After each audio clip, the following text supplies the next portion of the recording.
Alright, now we're recording. To recap the last 30 seconds after of me not having record hit, we're gonna pretend to be like going to the bathroom. Door's unlocked again. Lucky.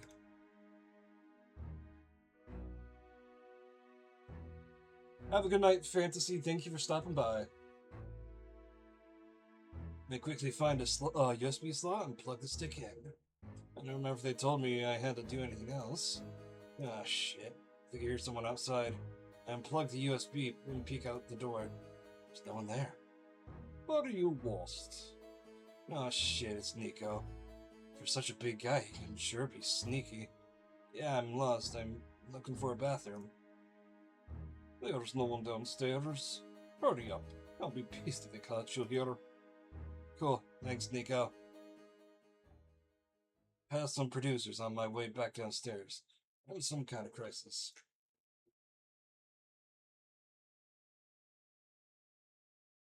Ah, that's fun. None of my business. It's been crazy. I've been here for over a week, and I don't know where the bathrooms are. I guess it's another benefit of being a vampire. After some trial and error, I found one in the same wing of the house that our rooms are in. Rooms are in, and quickly shave. I just realized something. They didn't do the vampires can't see their reflection.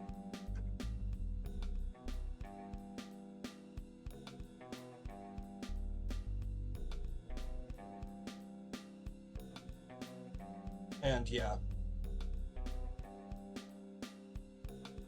No, because like nowadays it's not with silver linings, so you can't like not have.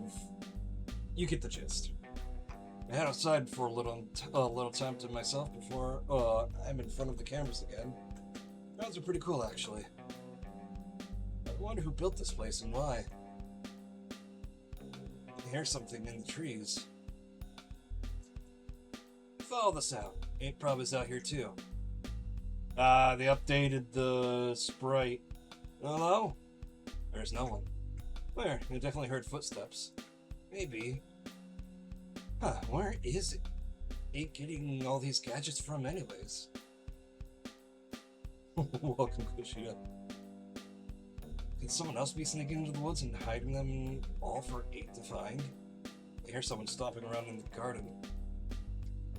For Pete's sakes, what the fuck is the metal kid? Rocky, it's challenge time. We need you in the sitting room. The sitting room? What could we be doing in there? Hustled inside, and Nico launches into things almost immediately. Seems like they're in a hurry. It's hard to believe that there are only 4 of you left. Anya, 8, Stefan, and Rocky. Well, I hope you weren't expecting things to keep going smoothly, because wouldn't be Fledgling Manor without a few twists here and there. He says this like we know that, but I guess it's for the audience. Here's your first twist. Tonight's shows will pit you against one another in teams of 2. Ah, shit, a team challenge. Yeah, but something eight's good at, like fashion. Nico, how are teams going to be determined? Great question. We've been not so quietly observing your performance over the past few nights, and we've assigned you teams. We've got 8 and Rocky on the first team, and Stefan and Anya on the second. I'm sure you're all dying to know what the challenge is, but first I'd like to introduce a very special guest. Viewers will know her as the winner of the 5th season of this very show. Please put your hands together for the one and only Natasha. She must be really old then. The 4 of us kind of looked at each other. Clearly none of us have any idea who this person is supposed to be. I'm just realizing Nico's pendant says something. ST end. So probably someone with the other half of it, but whatever. But when the doors opens and she walks in, she definitely has the air of a celebrity. The energy of the room changes. She looks the part of a famous vampire. Stylish, poised, elegant. Wait, is this the woman Jason was talking about in the confessional I saw a few nights ago? What did he say about her? He did a fake out. He said they were letting her and the other remaining contestant go, but then tipped off hunters to their locations, and only she survived. She must be pretty smart. Is this going to be something to do with the with vampire hunters then? Thank you. Nobody clapped. I'm honored to be here as a guest judge for this season of Fledgling Manor. You know, being a vampire isn't just about power or smarts. It's also about appearances. It's not enough to be strong or cunning. You have to look the part if you want your rivals to respect you and your Renfields to fear you. What do you mean by Renfields? Hold on, let's see if that's an actual, term I can look up. What is a Renfield?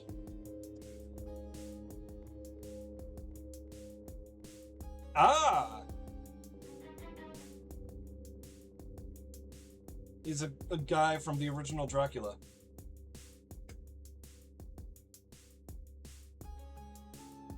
Yeah!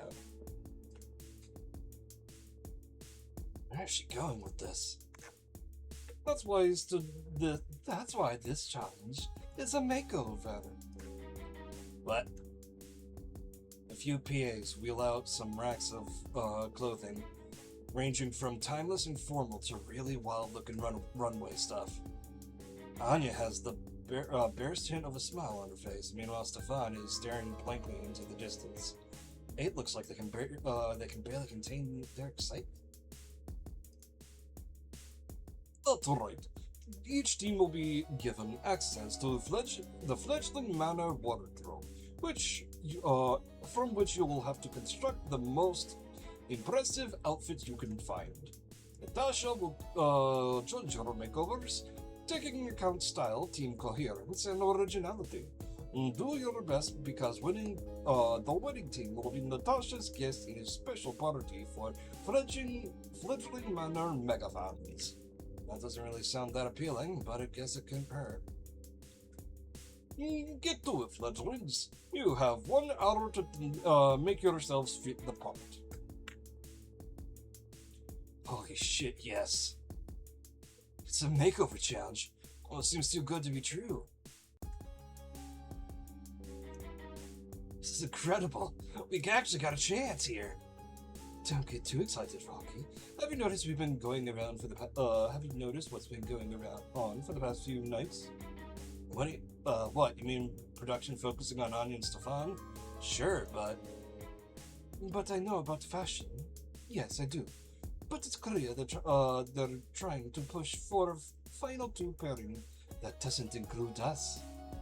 For all we know,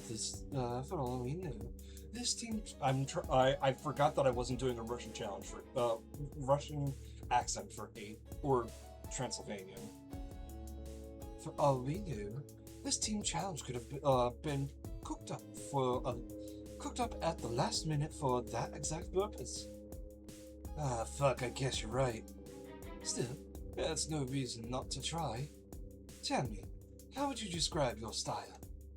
My style? I don't think about it all that much, really. Clothes I've been wearing are pretty typical. Come to think of it, we've been wearing the same clothes for days now. Why don't any of us smell? No sweat. What? We don't sweat. No sweat. No body odor. No body odor. Oh, duh. 8 starts rifling through a rack of wild-looking clothing. Most of it black leather or latex. What would you say you like? Aesthetically, I mean.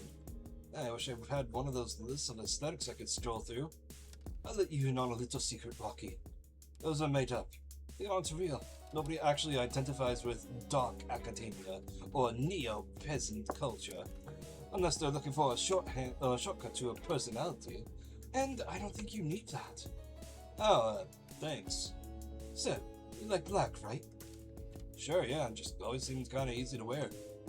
It is. There's a reason a lot of fashion people just do the all-black look.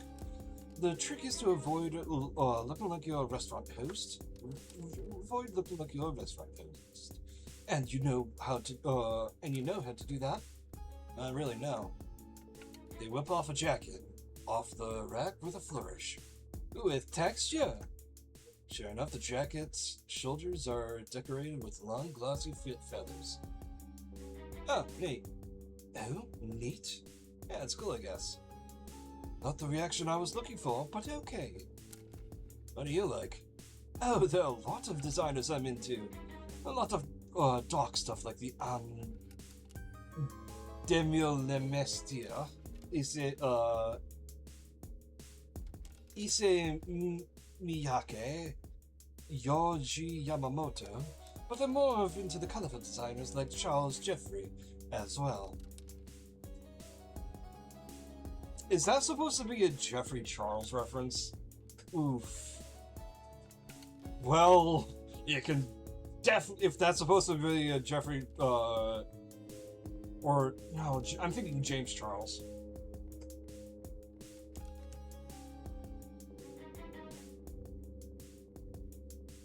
Never heard of any of these people.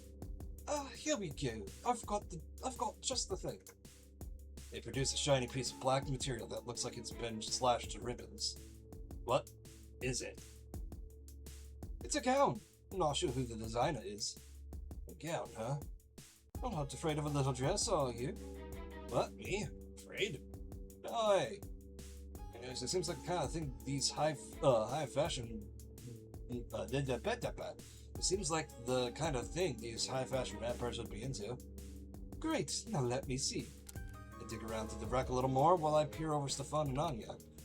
At Stefan and Anya. Looks like Natasha and Nico are conducting a little mid-challenge interview. Well, they're talking to Anya at least. Stefan's got his arm crossed with a pile of discarded clothing at his feet.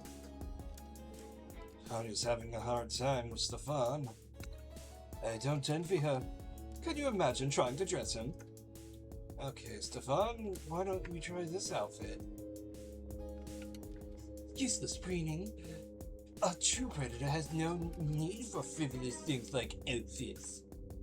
We both crack up so hard that I don't even notice Nico and Natasha sidling up to us. Camera crew in tow. Having a good time. Well, a better time than those two seem to be having. You'd better take this seriously, Rocky. Nico's right. We're up to two of the most cunning fledglings I've seen in a long time. My Anya reminds me of myself back when I was on the show. And Stefan, he's not quite as theatrical as Kevan was, but there's a certain directness up there that I appreciate. Sounds like a nice way of saying simplicity.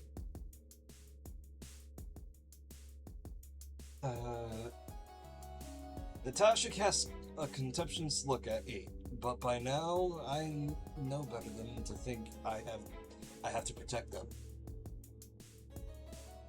Don't knock simplicity. The natural back to basic trends is very in right now.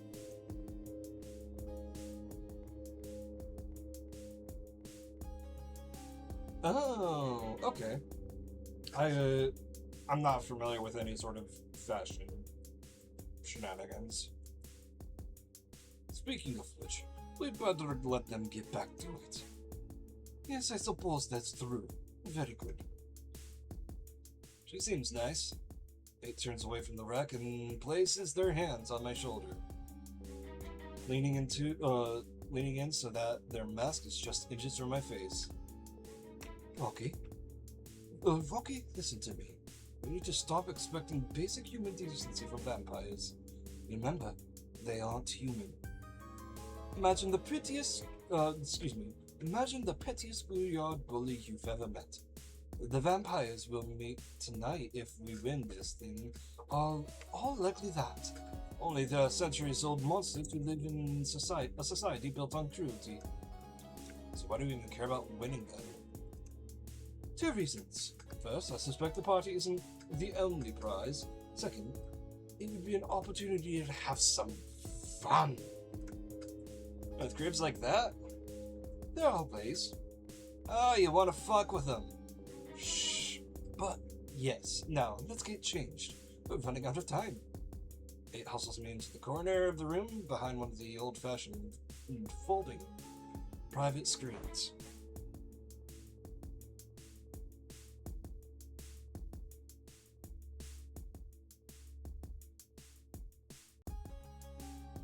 Pockets?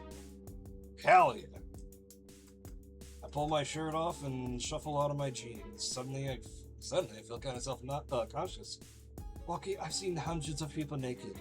You don't have anything I haven't seen before? Hundreds? Yes. Isn't a lot of time for modesty when you're changing the backstage at a show. Oh, right, shows. What do you think I meant? Well, do you think I slept with that many people? Can't tell if they're mad or just incredulous. I mean, if you're famous or suddenly they start laughing. You're too easy. Now let's get you into this. They help me slip into the piece and then step back and take a look at me. Just one more thing, I think. They step back behind me and gather my hair up in their long fingers, tying it back behind my head. How do I look? Perfect. Did you figure out what you're gonna wear? I scrounged something together. Close your eyes. I thought there was no time for modesty when you're changing backstage. This isn't modesty. This is a surprise. Yeah, rockin' looking cute.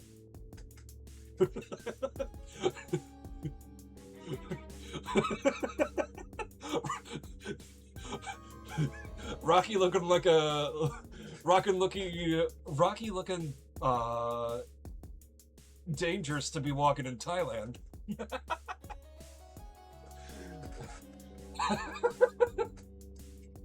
I wish Aries were here. Alright. No peeking.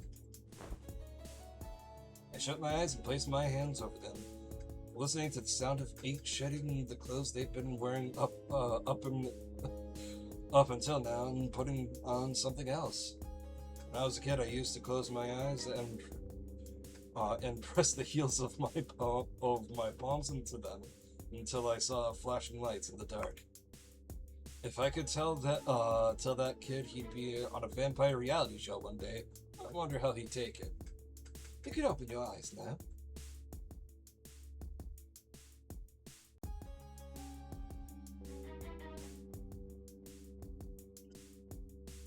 That is also fair. We get to see their face.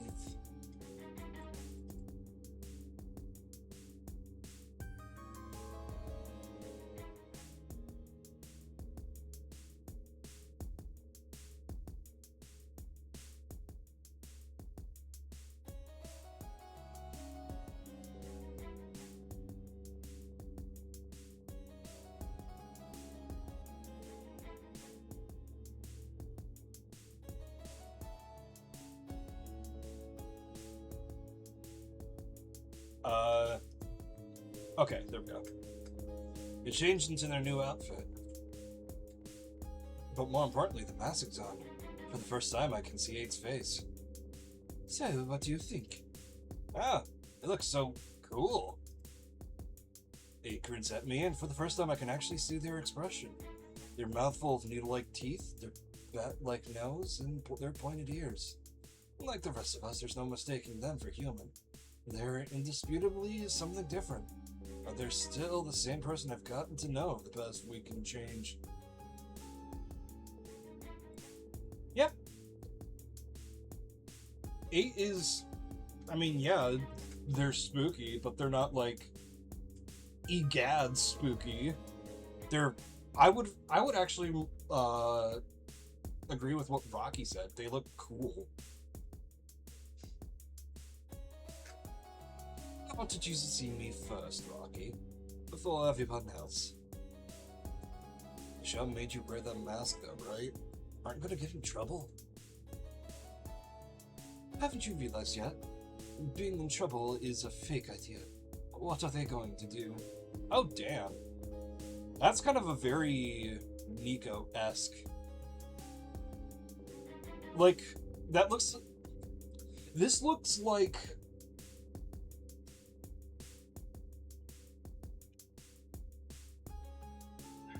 This looks like something Nico would wear to a casual outing, rather than his full fur coat.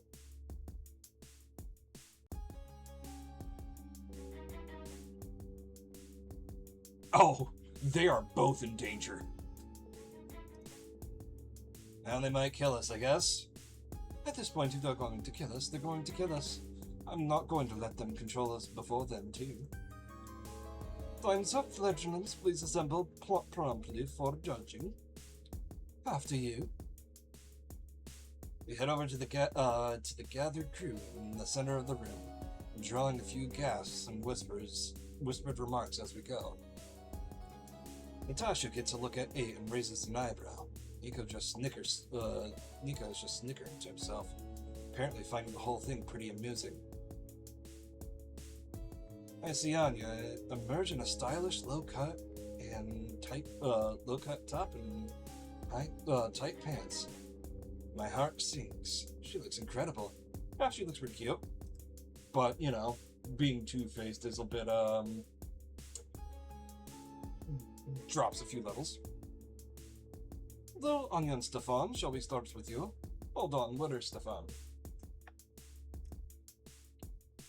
Get out here! Stefan emerges from the behind a rack wearing the exact same clothes he walked in here with. Natasha frowns at him as if she can't quite understand what she's seeing. Anya, you look fantastic. But what happened with Stefan? He wouldn't change. He kept saying that this was yet another pointless exercise, and that it was all beneath him. Seems like Anya is barely holding it together. You don't know what it's like working with him. It's like he's trying to train a wild dog. All that is a shame. Stefan, I'm terribly disappointed in you. I admire your spirit, but your refusal to participate speaks to a certain inflexibility, which is not at all becoming of a fledgling vampire. Shall we move on? Hold on, let me...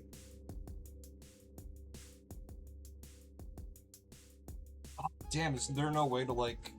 I wanted to, like, get rid of the chat bar here, just so I could actually get a full view. Let's now. What have you two? Natasha performs an exaggerated shock at 8's appearance for the cameras, her jaw dropping and eyes going wide as she gets a good look at them. Well, I must congratulate on your audacity, fledgling Katik. I find myself impressed by your style and decisions as well. Thank you. Can you tell me a little about your inspiration? Patchwork elegance, bricolage, and assemblage of disparate parts into something unexpected yet appealing. Thank you. Yeah, no, fucking 8 looks like they're about to go to a rave. They look like the pants alone is just rave. As 8 speaks, Natasha nods along, taking in the details of our outfits. Well, unexpected is certainly right. When it came to this challenge, Stefan and Anya were the clear favorites. Yet I find that 8 and Rocky have mounted a stunning comeback. Well, it was mostly a... Natasha, are you certain you can't find some kind of winning quality Stefan's outfit? And understated simplicity, anti-fashion, wabi-sabi? What are you suggesting that I lie? I would never besmirch the sanctity of Fledgling Manor of reality TV, I would never besmirch the sanctity of Fledgling Manor of reality television or fashion by doing such a thing. The winners of the makeover challenge are 8 and Rocky. Well, you heard her. Fuck yes. Audition told attending exclusive party with Natasha tonight. You both win immunity from tomorrow night's calling. Hey, our first immunity. You may vote on which fledgling will be gold. You may present arguments to the fledgling council, but you're in no danger of being voted out. Now, 8 Rocky, if you'll follow me, we have a helicopter waiting to take us to the city. And yet, Anya and Stefan won't be joining them, so you're welcome to spend the rest of your evening however you wish. There's seriously a goddamn helicopter outside. This is crazy. I feel famous. I guess one way or another, I will be pretty soon.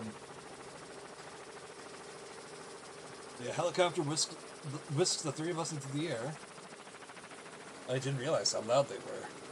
It's way too loud to talk, so I just try to take in the view. Pretty soon I start to see signs of civilization. A lot of sounds in that. Human civilization. New York comes into view and I'm overwhelmed with emotion. Oh. Okay, the noise cut out, so I got scared that my computer was crashing. It's like I'm a kid again, seeing it for the first time. It just seems so big and full of life. It's life that's calling out to me. For too long, we will land on a roof of a helicopter. Excuse me, roof of a skyscraper in Midtown Manhattan. I always avoided this part of the city, but I always sort of wondered what was going on in all these buildings behind closed doors. Mostly just people working and living, I guess, but nothing exciting. But I still thought about it, of all those strange things happening in endless square footage jutting up out of the island. Strange things like vampire society parties, as it turns out. We're led into a little enclosed area on the rooftop, which is guarded by a couple of big guys in suits. Seems kind of strange to be guarding the roof, unless... Can vampires fly? Or turn into bats? That's really come up yet. We get onto the elevator and Natasha swipes a card, then presses a button labeled PH. Acid! I catch sight of myself in the mirrored walls of the elevator for the first time and feel a little self-conscious. Heading to a party where I don't know of anyone besides my date and the guests that are all literal monsters. And then, so am I. The doors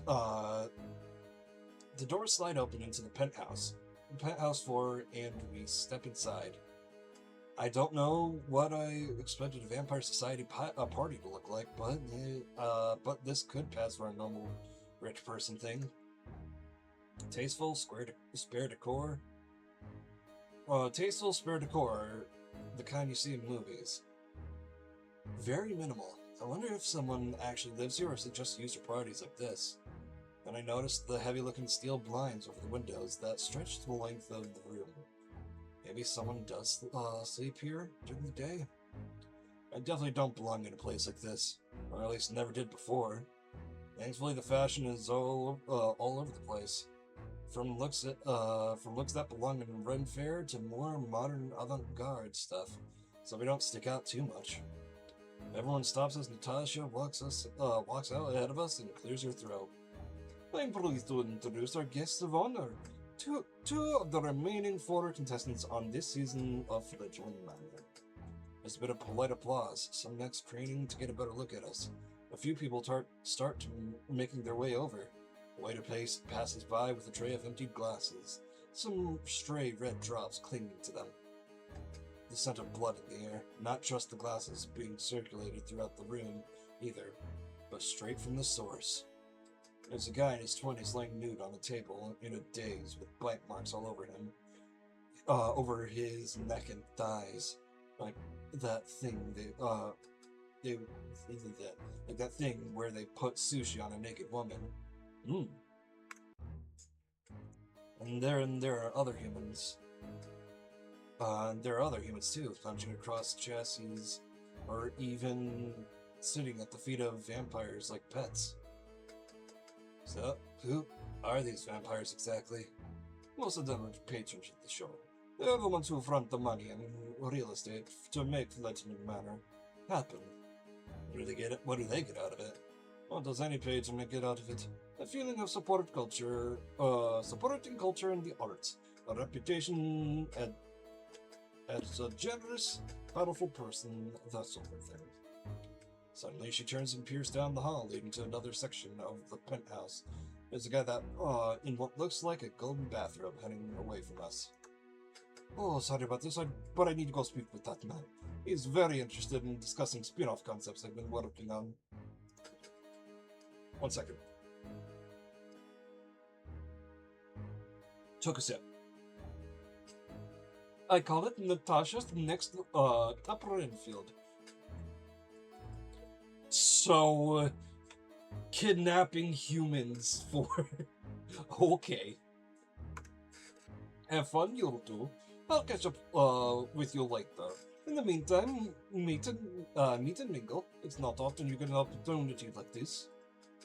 Before I can protest, she disappears into the crowd. We're left standing there. I guess maybe it's a good opportunity to network or whatever.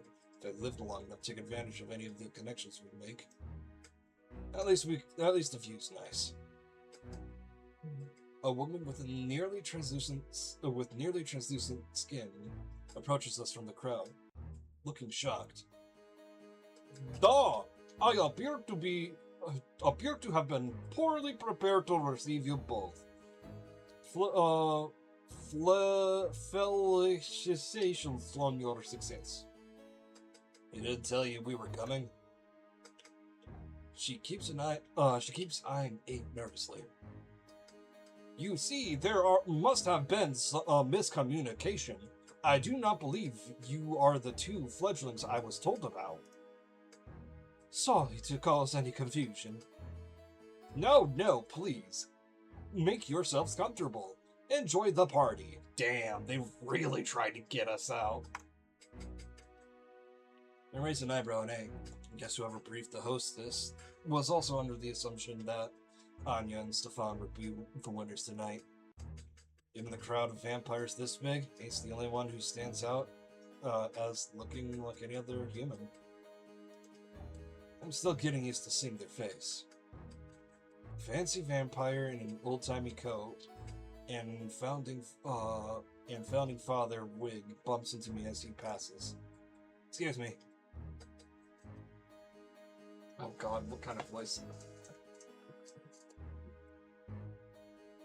Oh, how tedious! Learn to step aside, fool!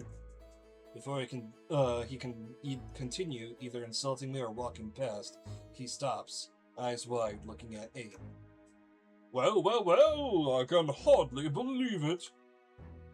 He reaches for Abe's hand and lifts it to his lips. How did you end up in this vile place, lovely Katik? They put me on a television show for my looks, naturally. The fancy vampire titters. He has completely forgotten I'm standing right here. And witty, too! He examines Abe's hand's mouth falling open. You certainly are a specimen. These Philistines here won't appreciate you, of course. Well, now I gotta look up what a Philistine is, because I've heard that word a few times, just don't... Okay, good.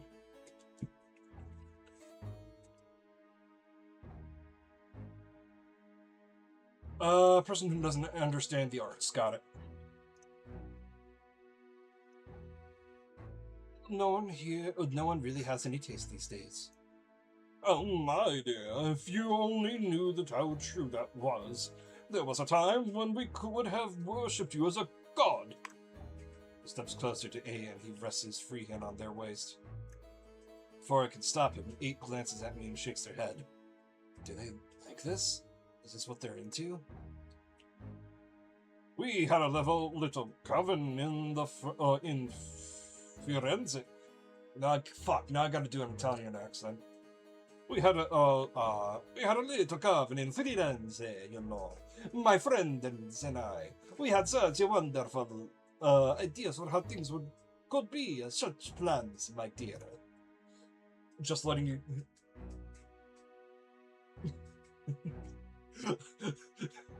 Just letting you know, I was doing the Italian hand thing to get into it. As he talks, his hand drops to 8's hip and reaches for their waistband. Oh, hey, back off, dude. My yelling attracts some of the attention, but everyone immediately looks away. What the fuck? If they're uncomfortable, think about how 8 feels. For a second, I think I'm gonna have to intervene, but 8, then but then he has let 8 go. Oh, the apologies if I have overstepped. He pulls a fan out of his clothes and begins primely fan himself. I can't stand this guy. 8 plucks the fan out of his hand. Let me keep this and I'll forgive you for being creepy. Oh, a small place to pray. I will let you enjoy your evening, and should you emerge from your little competition with your heads on your shoulders, please pay me a visit. That was like a mix between, like, fucking Scandinavian and Italian.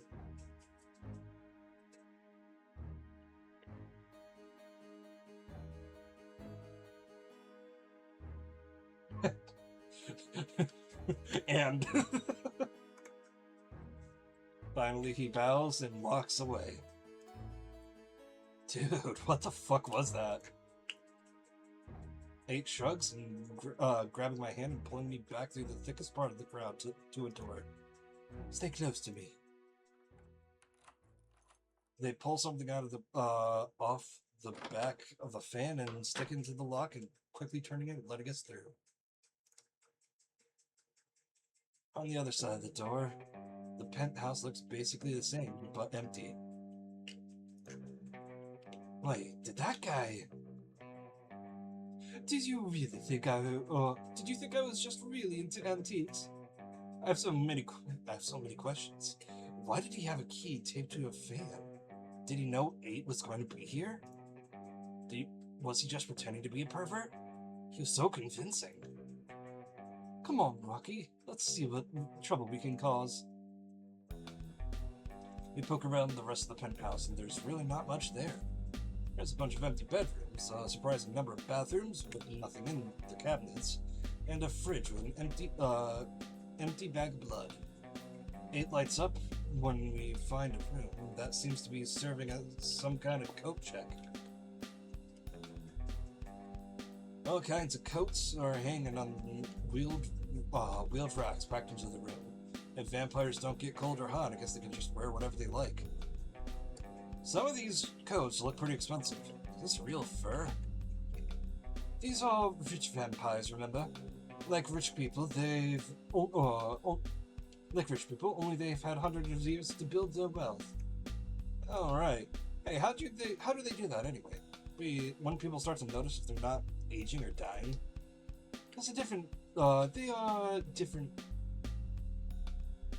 There are different tricks they use. Fake identities, shell companies, pretending to be your own children, that kind of thing. Of course, it's getting harder and harder all the time. That's the one reason why so many older vampires resent technology. Facial recognition, online databases, all the stuff that makes it a lot harder to hide in plain sight. Also makes that a lot means a lot of them don't know how many of this stuff works. They give me a mischievous smile and produce a device with a cable attached from their pocket. So they're going to have a little fun with their phones. Why would they leave their phones in here? It's kind of a rule for these sorts of parties.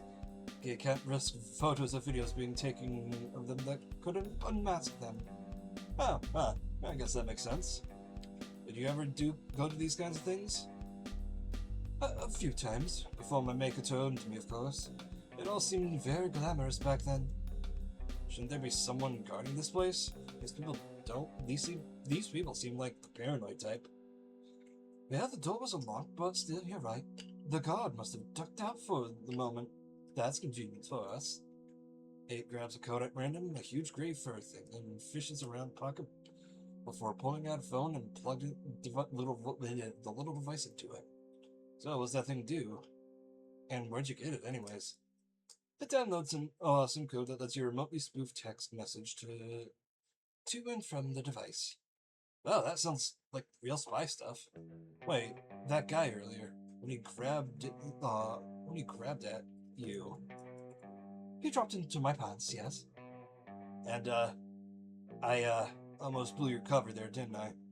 Well, you attracted a little more attention than that would have been ideal, but it all worked out. Don't worry about it. I don't know.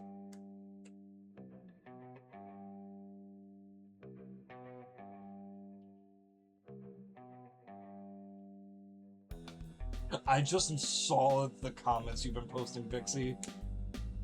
Yes, thank you for the encouragement.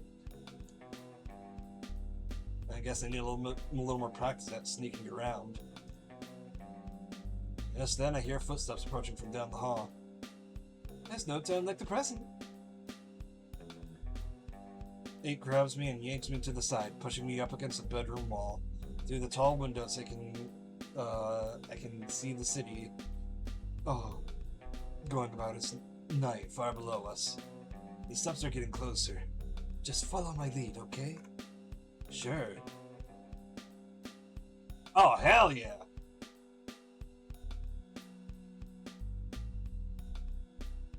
Hung too.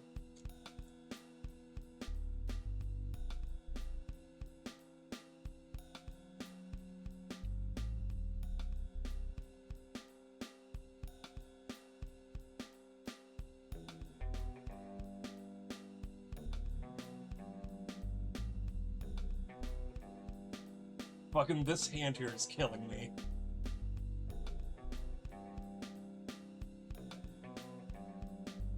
Suddenly, they lean in and kiss me.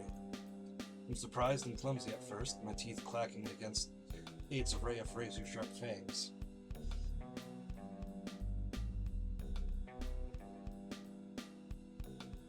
It reminds me of a little my first awkward kiss. My first awkward kisses. Those times were with human beings, though. Fucking you right? It's a little strange, kissing someone who lacks body heat, but not unpleasant. No, you're good, Sector. 8's cool skin and bat-like nose press up against my face, and I feel their huge hand up around the back of my head, pulling me closer. Hello? I'm here. I'm looking for the... Oh, excuse me, I didn't mean to intrude, but I don't see why you couldn't do whatever it is you're doing out in the main room. 8 turns away from me and faces the intruder. Do you mind? Ah, I see. Well, enjoy that. She scampers off, and 8 turns back to me with a smile. Did we just pretend to be making out to get out of trouble, like they do in the movies? Well, we weren't pretending exactly. I guess we weren't. We just stand there in silence for a moment. Finally, 8 breaks it.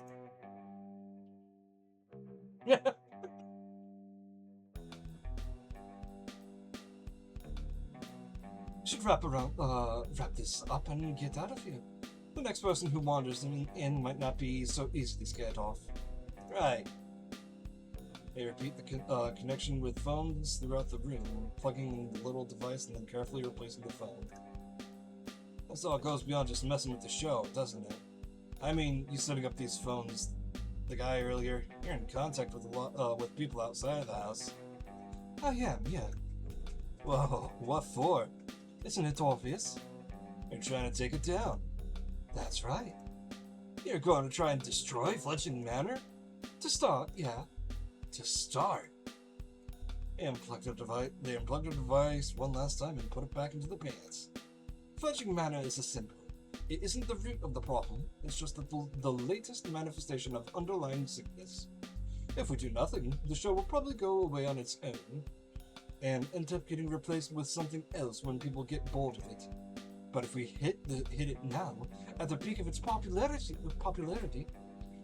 it'll rally people. People like us. Like us? Outcasts. Monsters. Young vampires being stomped down and played with to amuse those at top. But how'd you plan all this? Unless... Did you get onto the show on purpose, like Jason? 8 smiles ruefully, turning away and leaning in towards the window before running a long bony finger down the glass, tracing a shape I can't make out. I used to love doing that as a kid, breathing on glass and drawing little faces in the condensation. It doesn't work anymore, of course. No more man inside me. They took your life away, Rocky. How does that make you feel? I haven't had a lot of time to think things through so far. A reality show where I could die at any moment. Die at any moment is the most conductive atmosphere to produce this kind of thing. That's understandable. How about this? How did you feel when you found out what happened to Lilia? It was really fucked up. And when she tried to fight, and none of us helped her, felt pathetic. Like I should have done something. Could have done something. Any of us could have, but I was too scared. Exactly. That's what they want. That's why Fledgling Manor works. Because we're all scared. We get a taste of immortality, then we're thrown into a situation where it could all be taken away. Under the circumstances, of course, we look out for ourselves. Of course, we backstab and scheme. I almost pronounced it as scheme. But we're not inherently immoral, soulless creatures. We're not human anymore either. We're something else. Not better nor worse.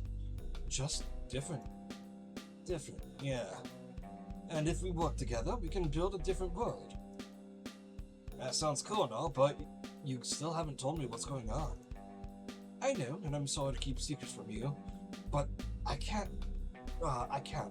Not quite yet. And when? Soon, I promise. In the meantime, let's get out of here. I followed them back out of the coat room and into the chaos of the party. The scent of blood is heavy in the air, and things seem to have gotten a little wilder since we've been away. Nobody really pays much attention to us as we cross the room and head back up to the rooftop. I didn't see you two of you all night. What did you get up to?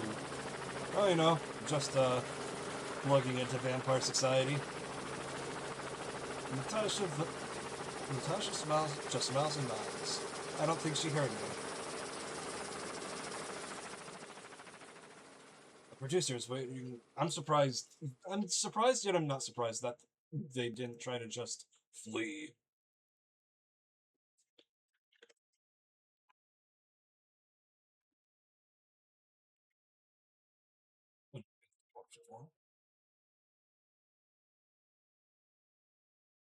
Producer's waiting for us when we get back with a camera guy and a sound guy. They film us getting out of the helicopter, getting close-ups of our faces, getting close-ups of our outfits they didn't bother with during the challenge. I guess now that either Stefan or Anya is getting cut, they'll need more footage of us. The camera's hanging back, and the sound guy starts mucking us up. They really weren't kidding. No more mask, huh? Problem? I think it's bold and exciting. Thank you for the input, Natasha. And no, it isn't a problem, baby. Or if it is, fuck, it's barely registered on my giant list of problems right now. She rubs her hand over her face. She looks tired. I almost feel sorry for her. Natasha blows a kiss and kiss goodbye. Bon voyage, little chickens. Yeah, I should have done a French accent for her the entire time. But I've registered Natasha as a Russian, so Russian.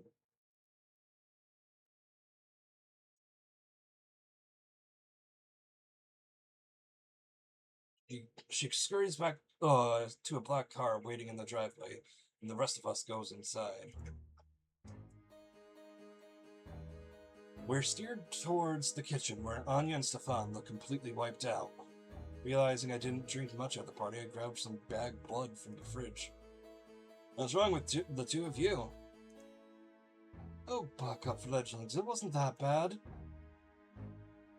This highly unprofessional show lost even more footage, so we've spent the whole night redoing reshoots.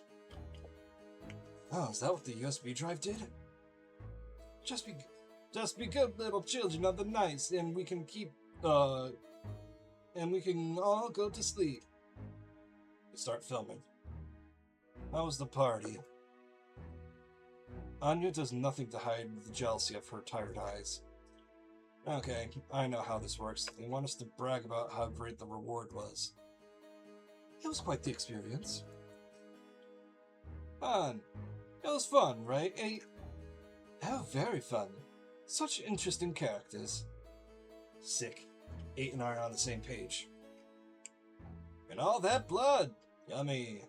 My favorite part was being in a seat of power and looking down from the top floor on the peons below. The fun! Anything to say? No. Stefan looks like he's struggling to grapple with dueling emotions of disgust and exhaustion. Great, no one is sleeping until Stefan says something. Stefan, for the love of... I never expected to see the two of you embrace degeneracy with such ease. I shrug. It's amazing what changed outfits can do. I think that's fine. It'll have to be. I start packing up the cameras and powering down the big lights. Can I please have a moment to speak with you now? Sure, Anya. Two of them leave. Was the party really fun, or were you just saying that? I shrug again. The party sucked, but we had fun anyways. He nods. Okay, good. I can't help but to feel bad for him. We're happy to vote out Anya tomorrow night. You've been much more trustworthy than an ally she has, Stefan. He snorts. Trustworthy? That's a new one. The crew seems to have thinned out. I guess everyone finished early tonight. When I get back to my room, I see my old clothes and folded on my bed. Guess it's time to turn back into a pumpkin. Changing into my jeans and t-shirt and immediately feel more like myself again. Hello again, old shirt. Kissing 8 was amazing. I wasn't sure if I'd ever feel things like that again. Like maybe being a vampire, blood was all that mattered to me anymore. I think I read that wrong. I wasn't sure if I'd ever feel like that. Maybe being a vampire, blood was all that mattered to me anymore. Oh, like maybe being a vampire. Yeah. That's definitely not the case, though. I feel like a teenager again. I wish I could see them, or at least text them something. I still have so many questions. 8 is involved with something that's bigger than just them, and me fucking with the reality show we're on. But I don't know what that is. I don't feel bad about messing with those vampires' phones at the party. I just want to know what the game. I just want to know the game plan. And who's that creepy guy who handed in stuff to eat? He never told me. Can I really trust them when they haven't let me in on things this late in the game?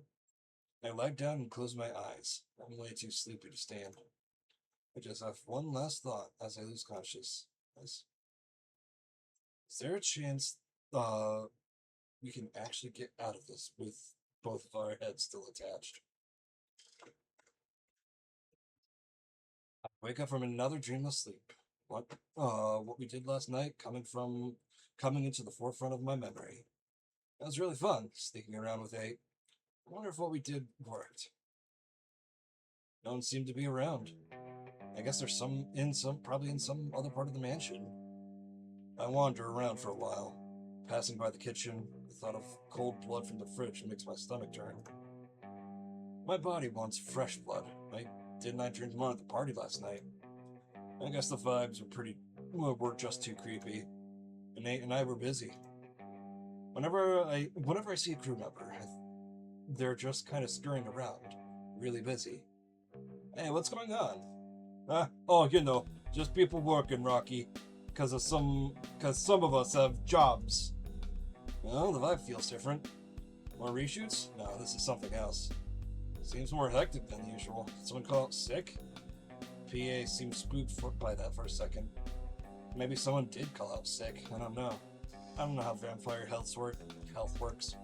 Nah, yeah, I guess you've never been on a set near the end of the show before. It always gets crazy. We're heading to the last episode before wrap. You think this is hectic? Oh boy. You got another thing coming. Could they have found out what we did with the phones? Are we about to be arrested? Are there vampire cops? All I can do is act cool and hope I'm just being paranoid. Well, good luck, I guess. I hope it goes smoothly. Aha, you too, kid. He walks away. Another PA comes up from behind me. Okay, Rocky, let's get you to the ballroom for the calling. Situation when I was wondering, I just realized why there wasn't like circling names like they did all the previous nights when I realized, oh, right, there's oh, right. There's only these two. The two that are, being voted on now.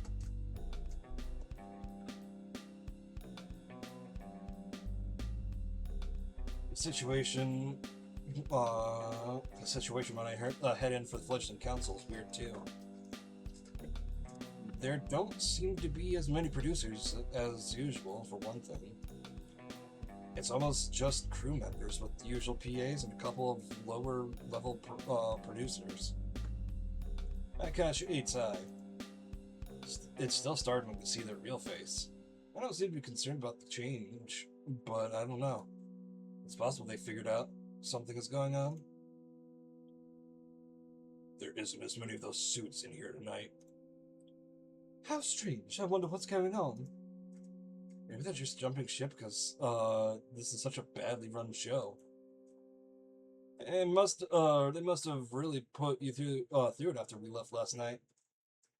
Remember the hedge mage disaster before that? Classic incompetence. Stefan eyes the crew with disgust. Before he can say anything, Nico walks in and we all have to take our seats. Nico looks a little haggard too, like he's already had a long night. Hello, fledglings. Tonight's council will be a little different. How you might be wondering? It's simple. There will be no council at all. Huh? What would Fledgling Manor be without twists and turns? Tonight's twist is: no blood has been spilt, no votes have been tallied, and yet 2 fledglings shall be called this night. What? For the first time since Season 5. Fledgling Manor will get into its final 2 via double culling. Nico looks at me and smiles. Everyone with immunity, please make your way to the courtyard. I want immunity, right? I didn't imagine that. 8 nods. What?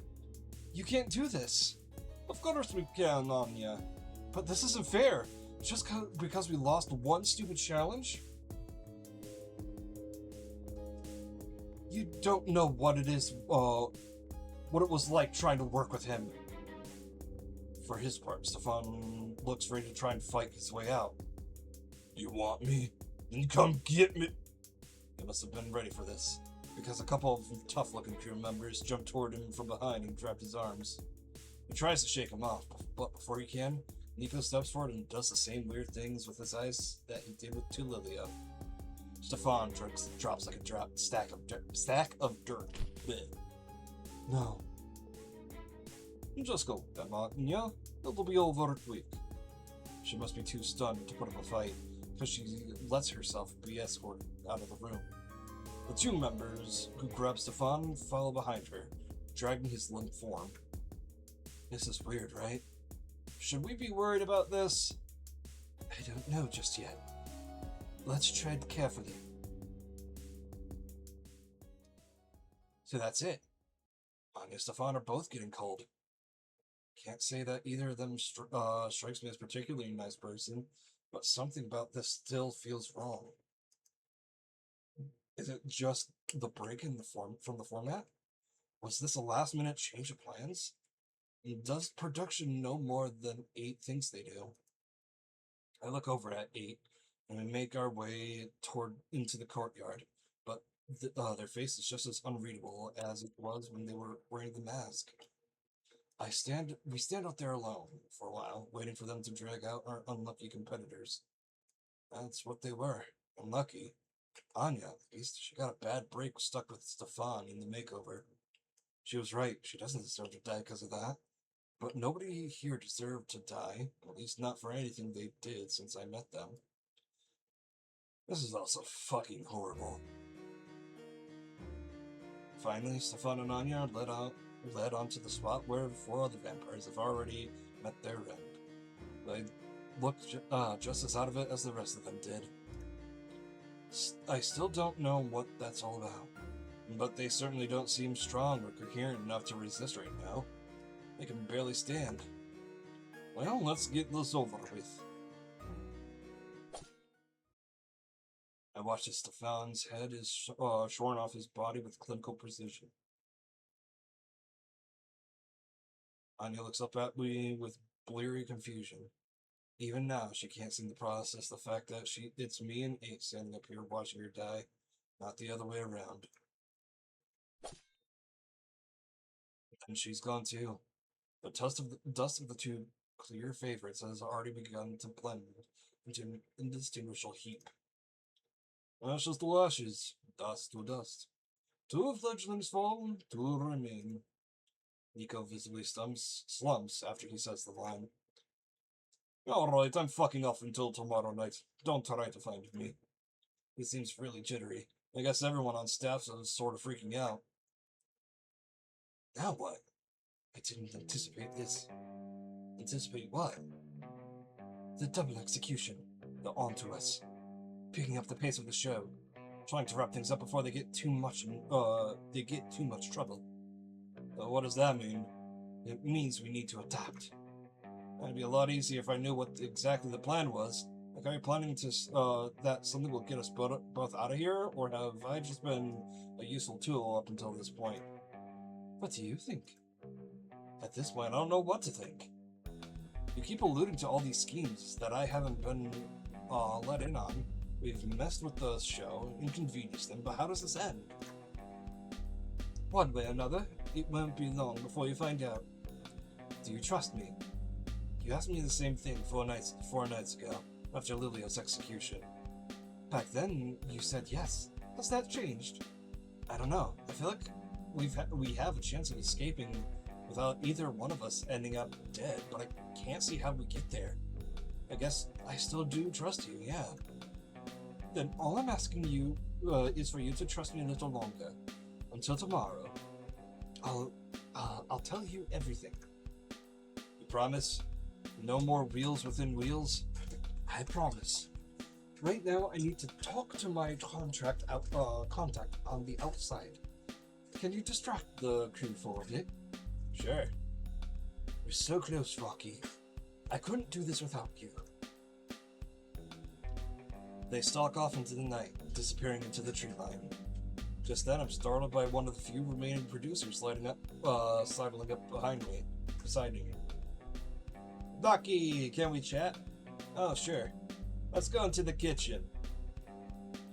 The mansion feels even more eerily quiet now.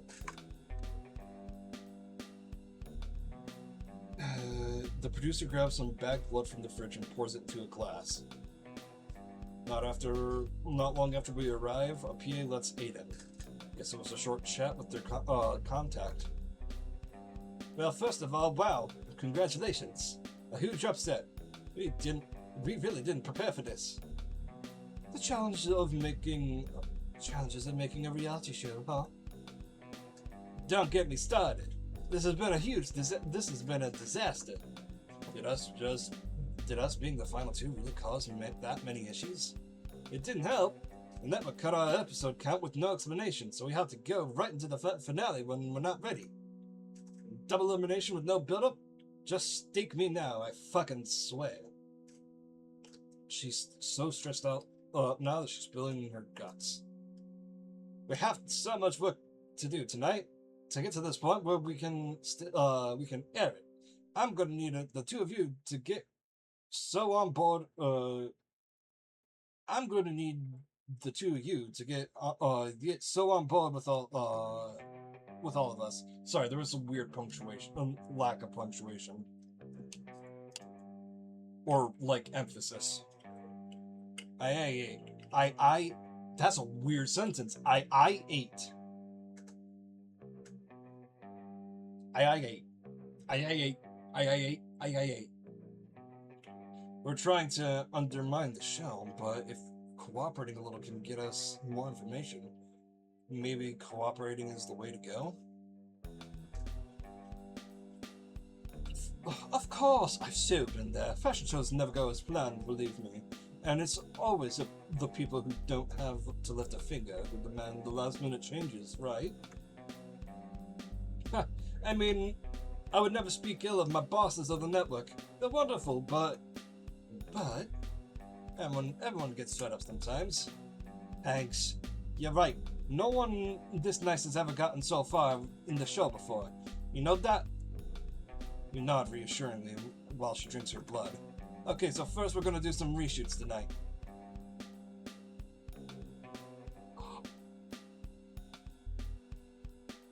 Scroll wheel can actually go back and forth.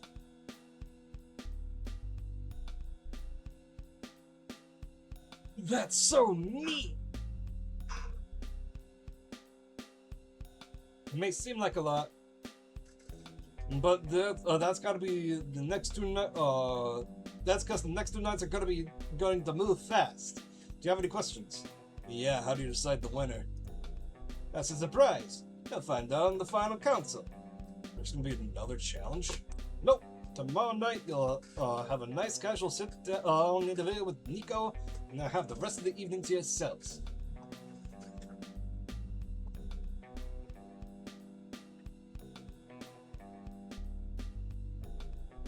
Sorry, something dropped. Then the night after, we'll have the final council and calling. And then what? And then we'll all pack up and go home. Back to... Motherfucker. I didn't want it to be specifically Rochester.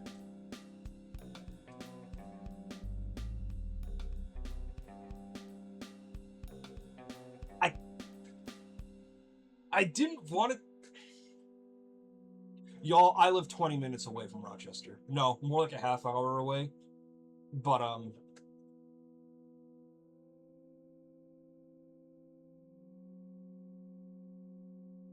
I live in the vicinity of Rochester. It's so weird. And the funny thing is, Rochester... The joke about Rochester...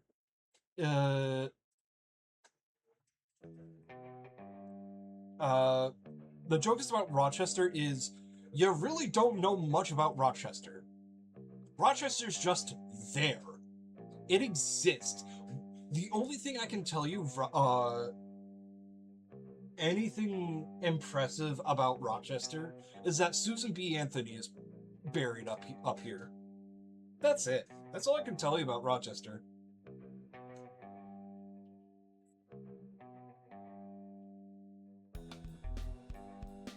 Yes, and I will say my father was like one of the old guard, one of the last, like, one of the old guard of Kodak. Like, he was there ever since, he worked there ever since he moved to New York, and then when the company started floundering.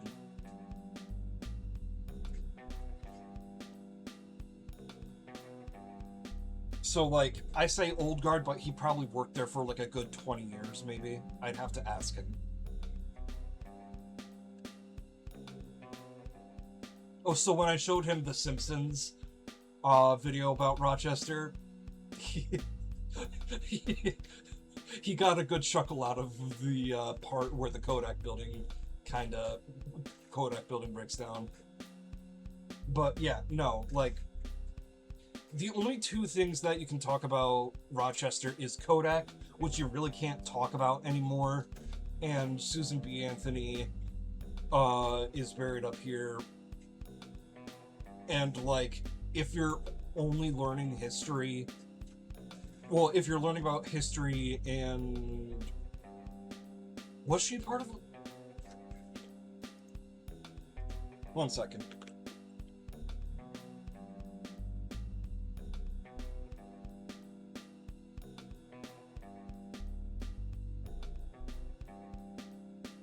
Okay, yes.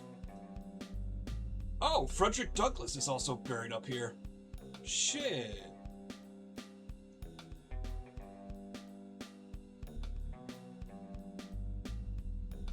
I didn't know that. Frederick Douglass is buried up here.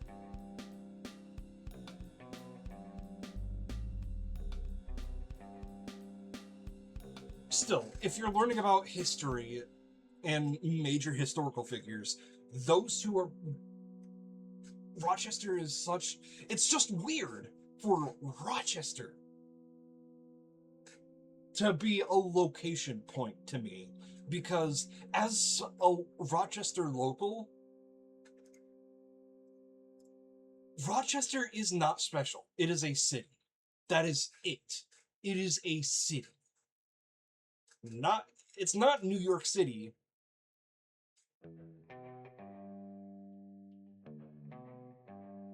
It's not New York City where you got Wall Street and Broadway and Times Square, the Rose Garden. It's not like that.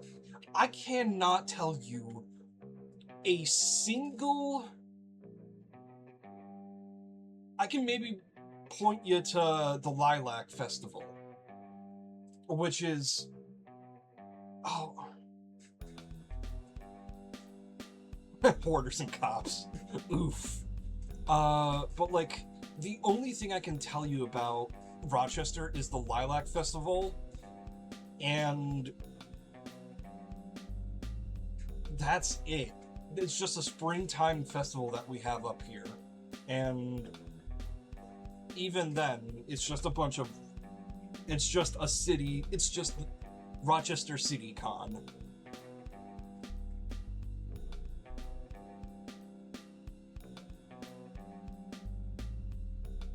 So that being said,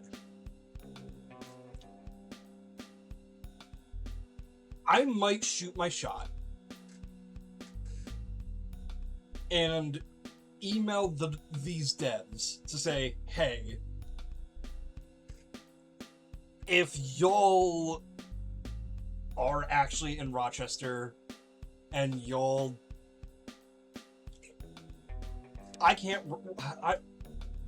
I could potentially... I would fucking audition or some shit. Or fucking apply to these guys or some shit. But I digress.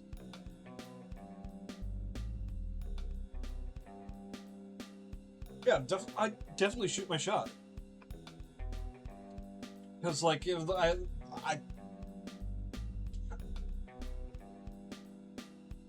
well, I'm not gonna, like, for example, voice acting. If they did another VN and wanted a voice actor, I would absolutely audition for it in any kind of role. And hell, I would probably use these VODs as a as my portfolio or some shit. Still, like, it's fun. It's fun. It's just fun seeing Rochester as a prominent part of a game that I'm playing. Because Rochester is just so weirdly specific. Anyways. The producer laughs. Well, our office is in the city, so we're gonna have, we'll head back there. We even have a lovely apartment for the winter stay until till more permanent accommodations can be found. We'll have an excellent team of real estate professionals who can help with the winter settle down. So we don't just get a cash prize and a ride out of here? Well, no, once your legal status has been changed, can't exactly stop you from running off. But we find it's better for everyone to stay in touch. That makes sense. Great, then let's get started. They don't bother to separate us for B-roll and reshoots. I'm so excited to be here. It's weird to see them with the mask on.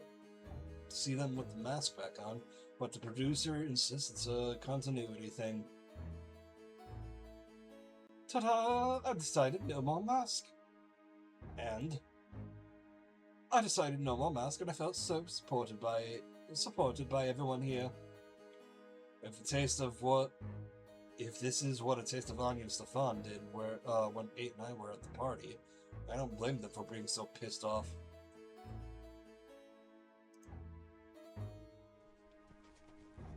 Run! Make it feel real, Rocky. Is this really worth it? I think Stefan will vote with us. I think so too. Awesome! Did that look good to you? Yeah, that looked great. I think the editors can cobble something together now. Let's pack it up then. I know this crew could use some rest. The sound guy comes and takes our mics. Good. That means 8 and I can talk freely soon. As the crew begins to leave, 8 takes off their mask and goes in for the kill. Can I get you a drink? You look like you've earned a rest. Yeah. Oh neg if they got any left. I was trying to think like, oh neg. Oh negative. Fucking funny. Funny as shit. She slumps in her chair. 8 pours some blood into a cup. Warmed up. If you wouldn't mind. That was really impressive. With the... But I still think it's shitty they stuck you with all this work. The microwave whirs in the background. It's not great. We used to have a lot more producers around to help out. Entertainment is much tougher than most... It's a much tougher industry than most people think. The producer nods. Really tough, but this is... I don't know. I really shouldn't talk about it. Talk about what? There's been some stuff going on. Scary stuff. And there are some security concerns about the show. 8 takes the blood out of the microwave and hands it to her. Thanks. Well, you two are the final contestants, I might as well tell you. You may already know that one of the original Fledglings escaped. And we didn't think he got caught in the sun. We think he's still around. He's still around here? Yeah, it's the only explanation for some of the things we've been seeing. Which is disturbing. And very disturbing. What's disturbing about it? I really shouldn't. She looks around, fronting to herself. Yeah, I was like, so that's why we were fucking suddenly thrown in here. They needed an 8th. She looks around, frowning to herself. I guess, who would you even tell, right? I nod. He wasn't even a real fledgling. He lied to get on He wasn't even a real fledgling. He lied to get on the show.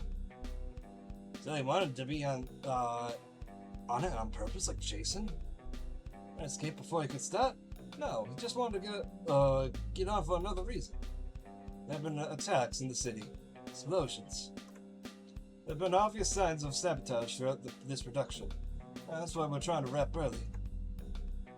Oh, you poor thing. I can't imagine the stress you must be under. Thank you. Obviously, my stress isn't the most important thing here, but no one has even acknowledged it up until now. Not one person. You should get some sleep. Yeah, take your time finishing your blood and get a good day's rest. The producer looks moved, almost like she might start crying. I think I will. I think I found it. When she leaves, I turn to 8. Is she talking about related to what you? Tomorrow, Rocky. I promise we can talk about it tomorrow. I'm eager to get sleep, but because it'll be tomorrow and I know what's going on. I flop onto my mattress and I close my eyes. Strange how quickly I've come to think of this little room as my home. But one way or another, I'm not gonna be here much longer. Either I walk out of this house in a couple of nights, or I'm swept off the courtyard. Ah!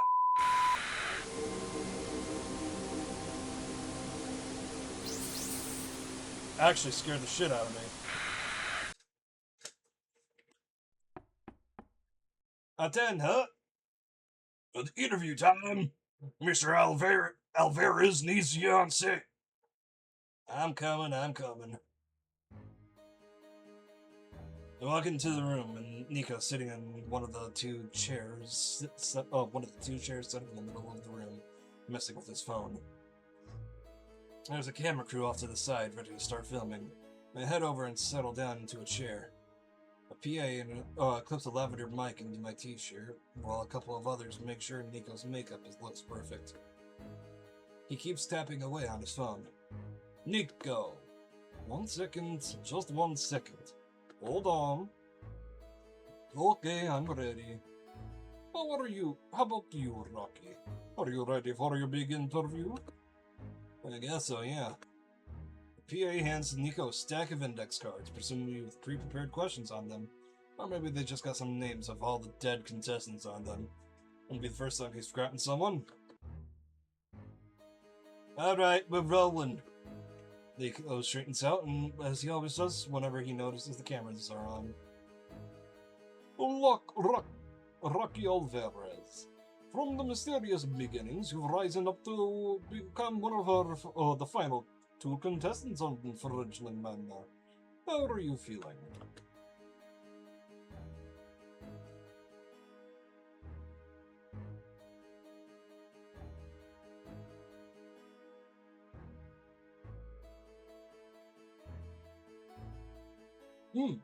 Got it. Fine. Well, that's a complicated question. I'm happy I've made it this far, but still can't believe Anya and Stefan are gone. Before that, Tay, Leah, Jason, even Grace. I'm only here because they're all dead. Well, it's been one thing after another. I didn't even know vampires were real until I woke up here. You didn't, did you? I heard that you actually argued with the crew when they came to bring you up for the first night of filming. Yeah, that's right. And something kind of funny happened, didn't it? When one of the crew stabbed me. I guess he thought it was the quickest way to get it through to me. You certainly were a quick learner. To what do you attribute your ability to avoid execution with those first few nights when you were still figuring things out? I guess I just didn't seem much of a threat. You had guys like Jason walking around bragging about his skills and knowledge, practically painting a target on his back. Meanwhile, you managed to slip under the radar. Pretty much, yeah. Let's talk strategy. You and H certainly made an interesting underdog story. How's that? A freak and a born yesterday fledgling making it to the final two. Nobody saw that coming. Freak. Oh, don't get me wrong, it's complimentary. I like the both of you. But on the first night, you teamed up with Stefan, Jason, and Lydia. What was your thinking there? You seemed like the strongest, most competent people in the house. Well, maybe not Lilia, but then she turned out to be one of the most dangerous of us all. Please don't remind me. The first and only challenge you won ever was the makeover. Tell me about what you were thinking during that event. I remember thinking, God, I'm not paired up with Stefan. Nico gives a polite smile. I was confident that I could put together looks that anyone else better looks than anyone else in the house. I wasn't sure how the judging would go. Why is that? I just thought the guest judge might have something against them. But Stefan threw the entire thing for his team. Alright, that was a huge relief. It just goes to show that on Fledgling Manor, anything can happen. Wait, are they going to spin this? Are they going to spin this as an inspiring story of overcoming the odds? Gross. Next, I'd like to... Nico, hold on. What is it? We need to get you out of here. Excuse me? It's not safe for you right here now. We're moving you to a high-level personnel to... We're moving all high-level personnel to secure locations. Is 8th plan going down already? We're in the middle of an interview. I'll fix it in editing. Don't worry about it. Right now, the important thing is getting you out of the open. I know I've put up with a hell of a lot from this gig, but the terrorist threats? If production has to go long, I'm not sticking around. I'm sorry, Nico. I'm really sorry. Please follow me. Everyone else, check in with your supervisors and they'll tell you where to go. Nico follows the producer out of the room, muttering the whole time. Hello? What about me? Where do I go? I'm left sitting alone as the rest of the crew hurriedly packs up and leaves. As if they just completely forgot about me. Huh. How did you survive till the end of the game? Rocky. I'm submissive and breedable. Exactly. Who's Rocky, supervisor?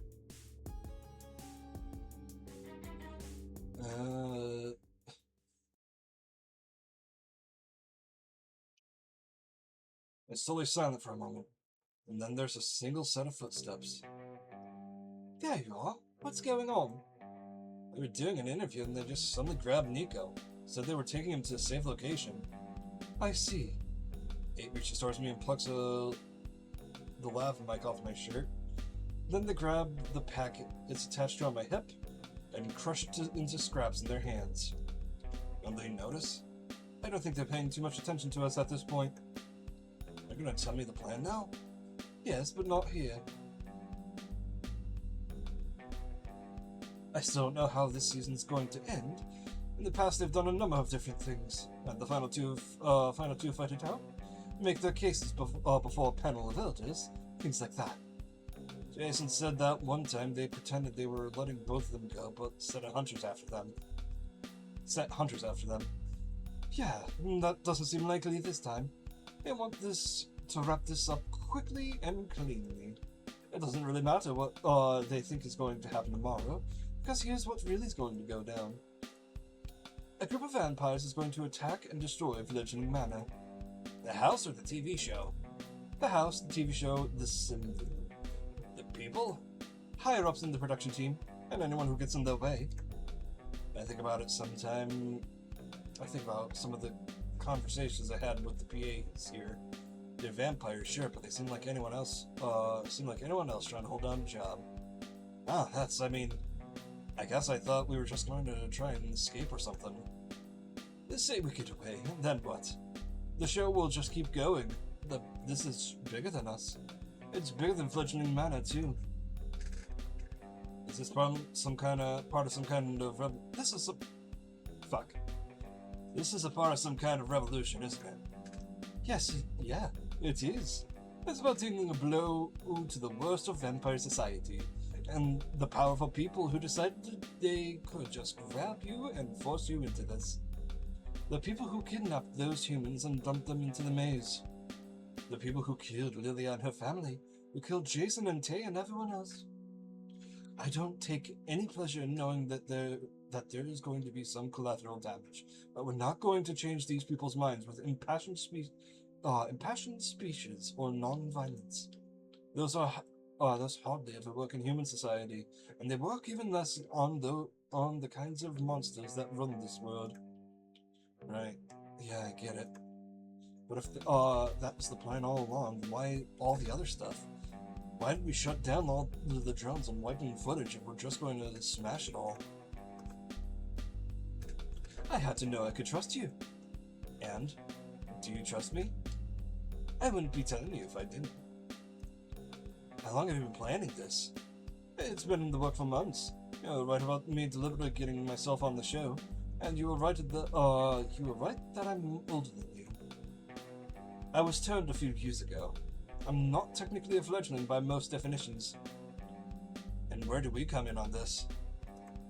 We've got to lay the groundworks, set up explosive devices, and throw the crew and any security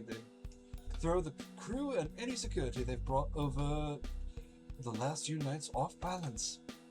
Explosive devices? You mean bombs? Bombs, yeah. Shit, alright.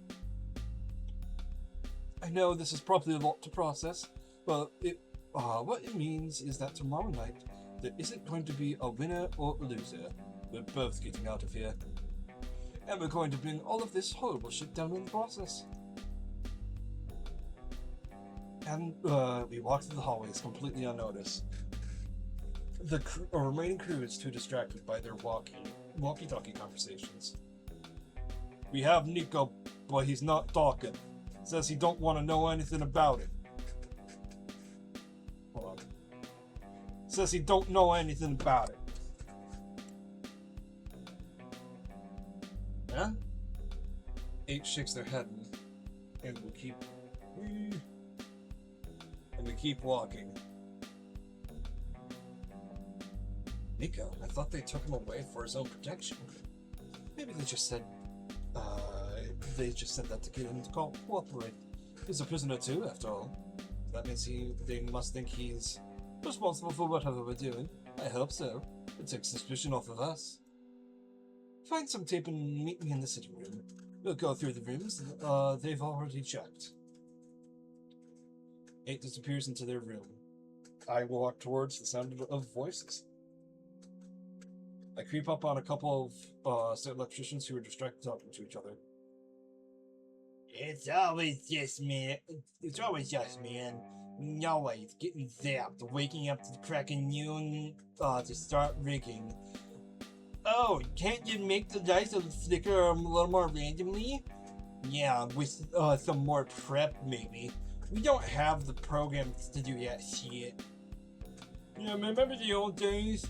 No location work. Every show had around 6 episodes, same setup, every time. A breeze.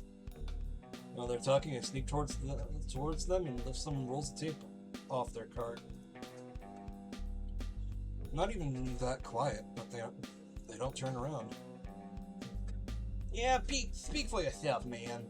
I had a heart attack rigging Hollywood squares. And they off the cocaine, the doctor said. Yeah, that's what the medic on Judy Garland's show said to me about booze and smokes. He lights a cigarette. You can't smoke inside. He puts it out and flips off the PA once his back is turned. I'm almost home free, but one of the rolls of tape slips out of my hand and rolls across the floor, hitting the older electrician's shoe. Shit. Yeah, you, what the fuck, snitching? Why you stealing tape? That's all tape. Kid, give it back. We need it. I, need it too. You have lots of tape. Can I use these? He looked me over suspiciously. I reached into my pocket for a pack of cigarettes I never figured out how to smoke. I'll trade you? What do you think this is? What do you think this is? Prison? I mean, I'm literally not allowed to leave. And they're executing people. The old guy takes a pack of cigarettes and grins. Almost full pack! That's a fair trade in my book. So I can take the tape. No, that's not a fair trade. You have any idea how much this tape costs, old man? Oh, come on, guys. Worker solidarity, you know? Like, why does everyone treat me like crap? I was telling the PAs they should unionize or go on strike or something. And strike? I never thought of that. Less than $1 a fool. You never went on strike when I was alive. Me neither. We should all just strike for better conditions. Get the department in on it. They'd probably just kill us. Yeah, you know how studios are. Oh wait, now they're too distracted with this terrorism shit. It's perfect timing. So I can borrow the tape. As long as you left us enough as long as you left us enough picket to make picket signs, knock yourself out. That's funny. I got the tape, and I may have incited a slight strike. Great, so you're ready to do this? I look at 8's duffel bag and remember that it's full of bombs. We're gonna set up bombs. We're gonna blow this place up. Am I really about to take such drastic measures? Is there really no way to solve this without explosives? Rocky, the time for non-violence has long passed. We watched them behead 6 people at this point.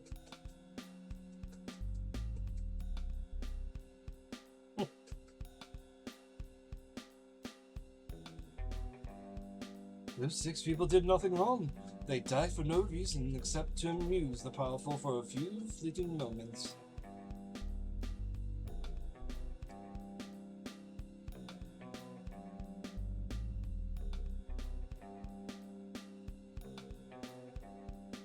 Ready when you are, Maestro. Maestro? I don't know, comrade? Fledglingista? Fledglingista? Come on, Rocky.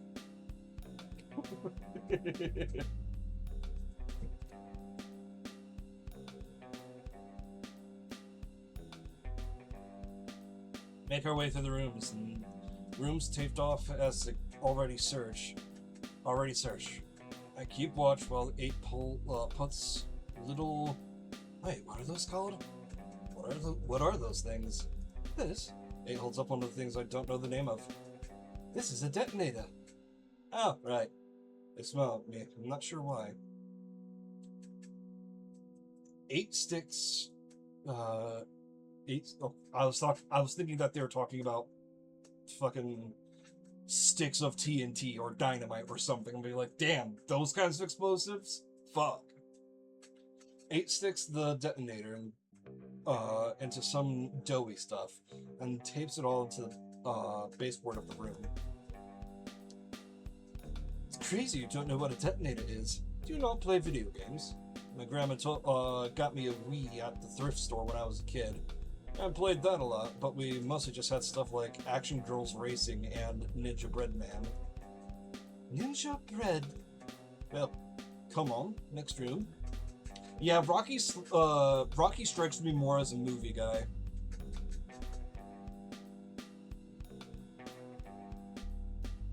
Either as a movie guy, or, like, getting high watching, well, obviously reality shows, but also, like, literally everything else. Just, he seems to be more of a, watcher rather than a player. Even though the show's makeshift bomb squad is on the other side of the building, we speak quietly while 8 works. So tomorrow, when we give the signal, our friends in the woods will hit a remote control. And that signal will go to the detonators. And those and those will use the putty stuff too. Well, you know. Boom. Yes, Boom is right. Boom. Yes, Yes, Nico. Or is it Rico? I can't remember.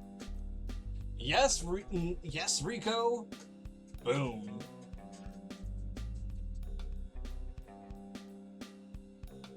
Little devices look extra tiny in 8's enormous claws, but they're able to work really precisely. This is going much faster with you doing lookout. I appreciate your help a lot, Rocky. Oh, it's no trouble.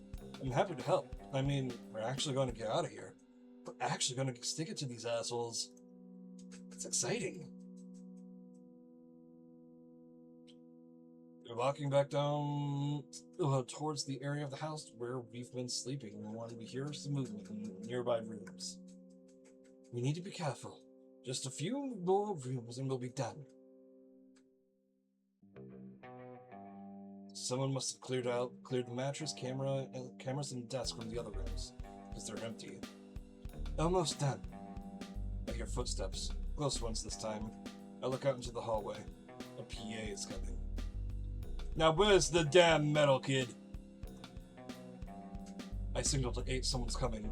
We managed to hide the rest of our stuff. It's like when... it's just like when we were in the coat room the other night.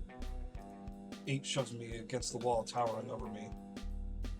Wow, there you are. Oh, wow, okay. Hold on there, you crazy kids. We're busy. Sure thing, I just need to get some of that tape from for picket signs. We ran out. Picket signs? A little lovebird of yours convinced Ever to go on strike. Didn't he tell you? Oh, sure. I duck under 8's arm, hand over a couple rolls of tape. Thanks, kid. He leaves. When I look back up at 8, they're not moving. They just stare down at me with their big black eyes. What's up? Huh? Are you good? 8 steps back into some of the room with a sheepish chuckle. Yeah, let's get back to work. They finish sticking the detonator and the putty to the wall and move to the next room. I feel like this strike throws a wrench into the plan. I just hope it's not the case. Last room, Rocky. Their voice is sunny, but it seems off somehow. I think you'll like my friends. It can be a tough transition, but it's gotta be better than this. Exactly, yeah. We'll be able to teach you all kinds of things. Even if you don't like it, there's other places you can go. I look down at 8's fingers, deftly connecting the tiny detonator to the putty, and feel a sudden, I don't know what. Yeah, is there any possibility these could go off at the wrong time? You mean by accident? Of course, there's always the possibility. There's always risk. I nod, out of sorts, still staring at the detonator in 8 hands. Are you scared? There's a little funny lilt to their voice, like they're not making fun of me, but they're still kind of entertained. No? Of course you're scared. It's scary. The idea that you might be blown to pieces is scary. Oh, that someone could catch us and it would be the end of everything. What would happen if we got caught? 8 shrugs. Torture, execution, the usual.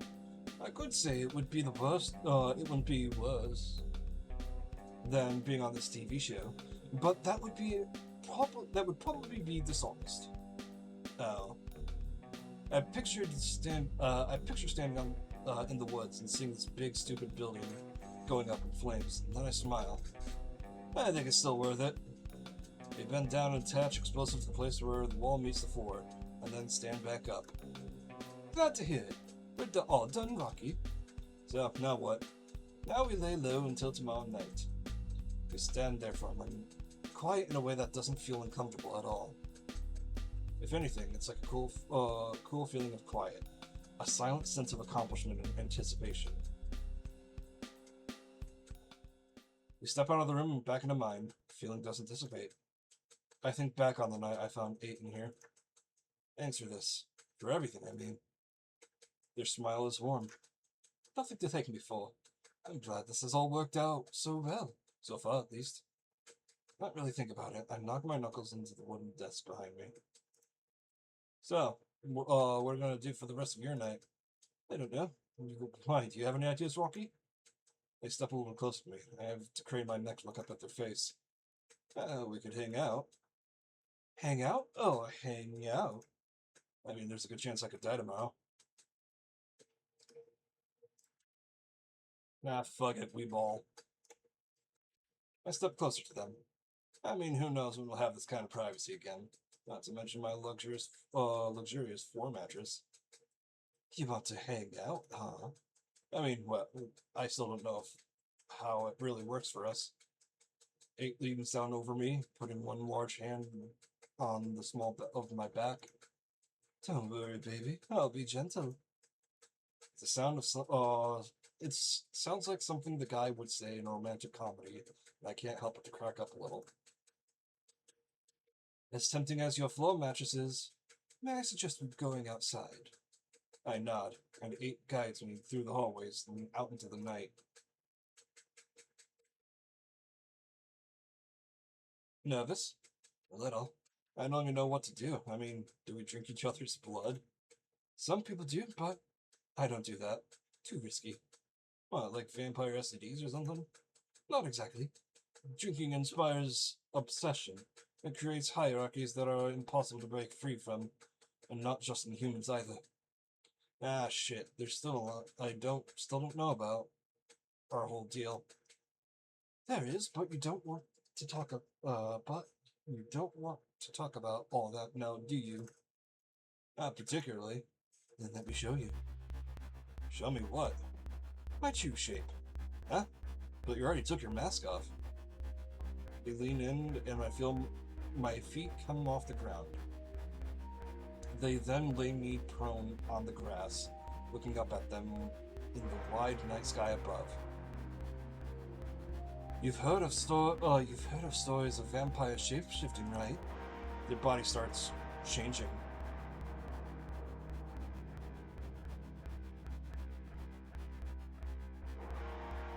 Damn, this is the bear in Baldur's Gate, isn't it?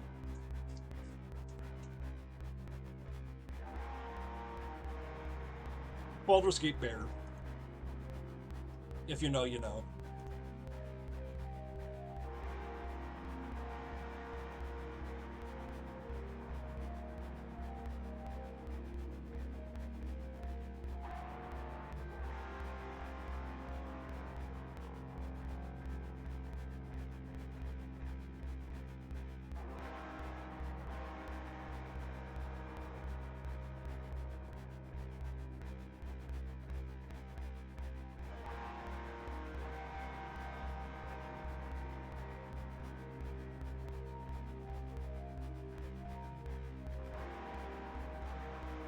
Ooh.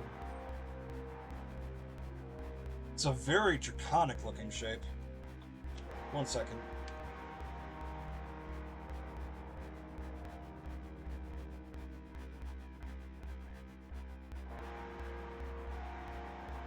I have to take my antibiotic.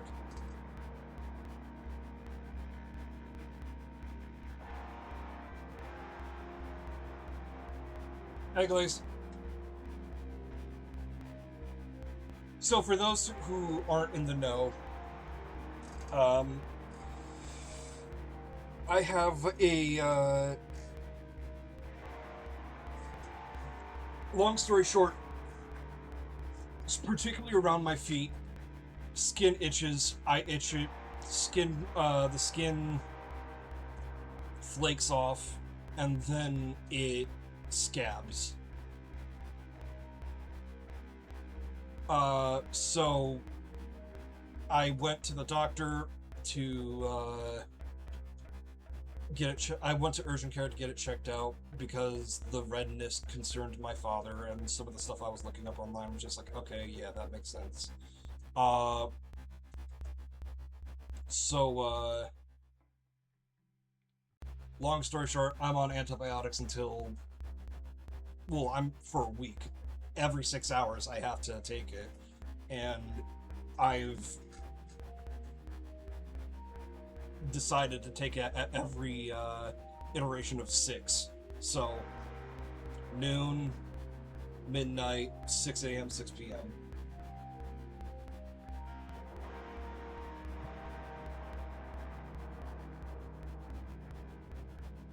Sure. Yeah, turning into bats or whatever. Well, like so many things, those myths are particularly partially based on reality. We can't turn into animals, but the turning process itself is the transformation. Life to death, human to vampire. Only for some of us it doesn't stop. That is the real secret of the Katik.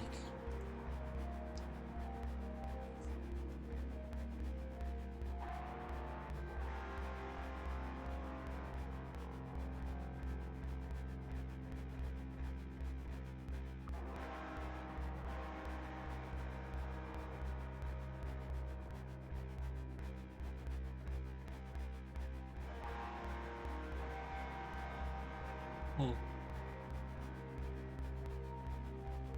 We can control it with practice, but even holding this appearance takes a lot of effort. And if I let go, there's the sound of something tearing. 8 lurches forward, and I can see their muscles rippling beneath their skin. But it's not just that. It's like they're unraveling. Sinew and bone warping and twisting out of their familiar form and rearranging into something different. Silhouetted against the moon, 8's body erupts into something utterly alien. They slowly crane their neck to look down at me, swing on snake-like coils. Maybe I should be scared or disgusted, but I'm not. There's something strangely beautiful about it, and after all we've been through, I know they wouldn't hurt me. When they speak, their voice echoes in the air, and I realize they're talking out of dozens of tiny mouths all over them. You've been through so much, little fledgling. Let me take care of you for a while. 8 slinks towards me, plucking me off the ground like a discarded toy and pulling off my shirt. They run one massive claw through my hair, and a sensation of sharpness on my scalp makes my eyes flutter closed. The claw continues down my back, tracing my spine until it settles on my waist. And then there's a new sensation. Pressure around my legs, binding them together. I open my eyes and see that 8's wrapping their coils around me higher and higher. So this is definitely something, I was about to say monster fucker, snake fucker kind of a thing, and then there you are.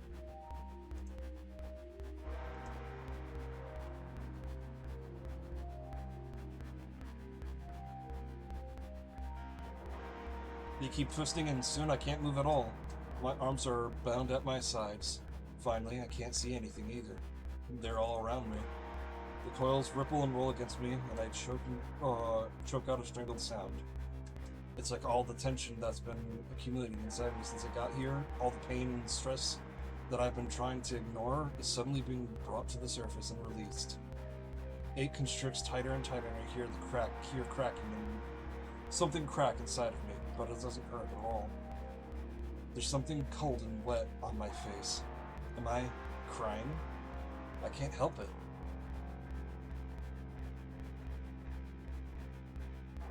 From all around, 8's voice whispers to me, "It's okay, Rocky. I got you." Another surge of pressure, and I sob in relief. Never felt so closer to another person. I remember something they said to me back when we decided to work together, about how it isn't all bad, being a vampire. How we can do things humans can. I believe them now. We stay like that for I don't know how long.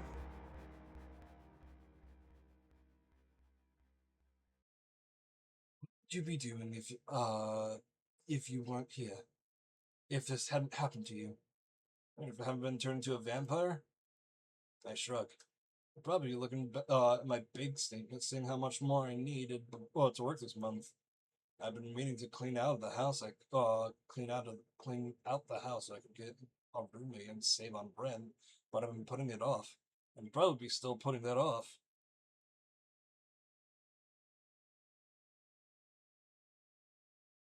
If I'm dead, I guess that means I probably, lost that lease.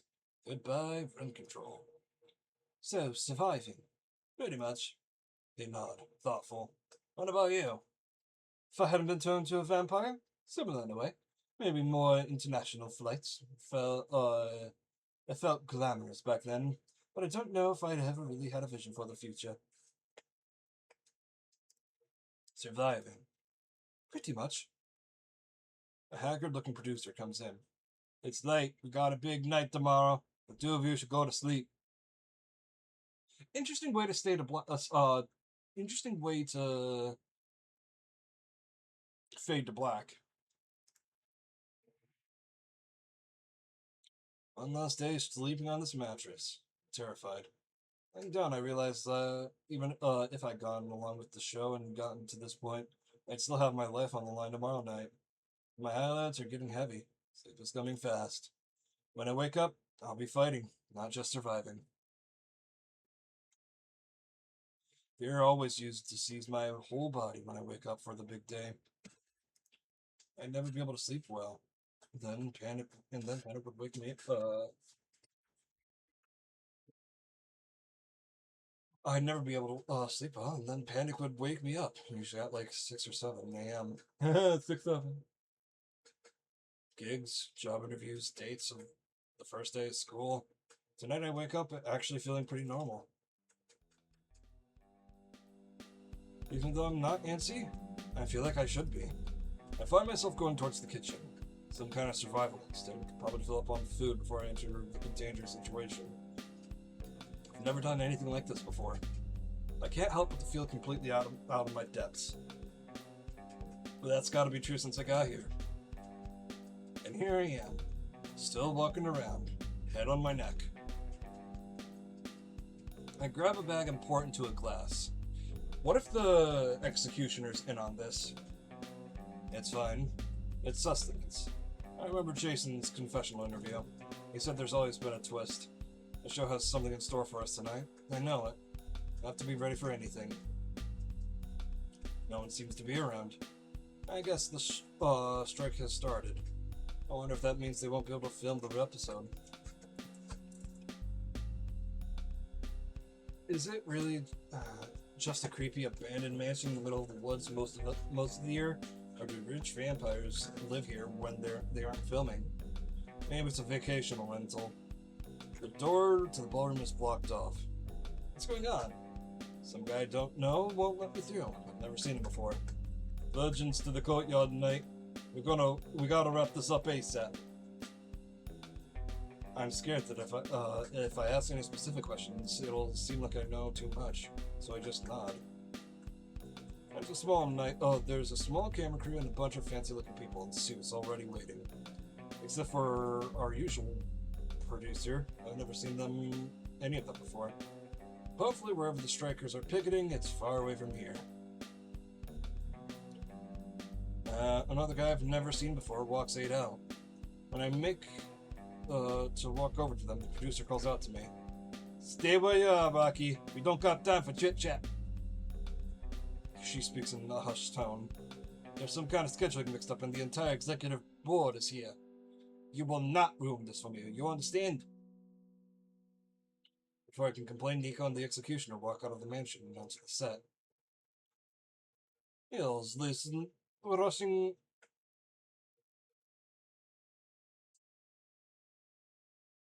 the scavs being in the line of fire? Well, I mean, I'm taking antibiotics for them.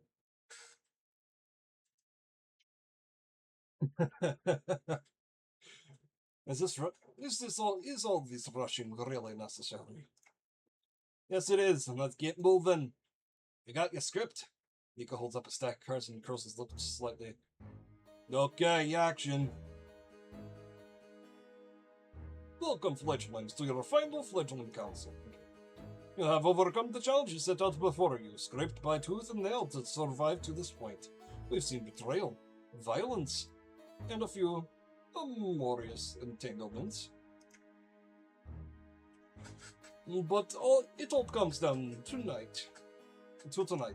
Who will lose it all in a puff of dust, and who will walk away with the grand prize? He pauses for effect. As our dedicated audience knows, Fledgling Manor has nothing without its legendary twists, and this season we have not disappointed you. For the first time in history, the winner will be decided by a jury vote. A jury vote? That usually means the eliminated contestants. But they're all dead. Now, without further ado, Executioner, please step forward. It's time to vote on the winner of Fledgling Manor. The Executioner strolls up, and the set goes silent. Are we about to hear her talk for the first time? She pauses and... Uh-oh. Uh-oh. Uh-oh.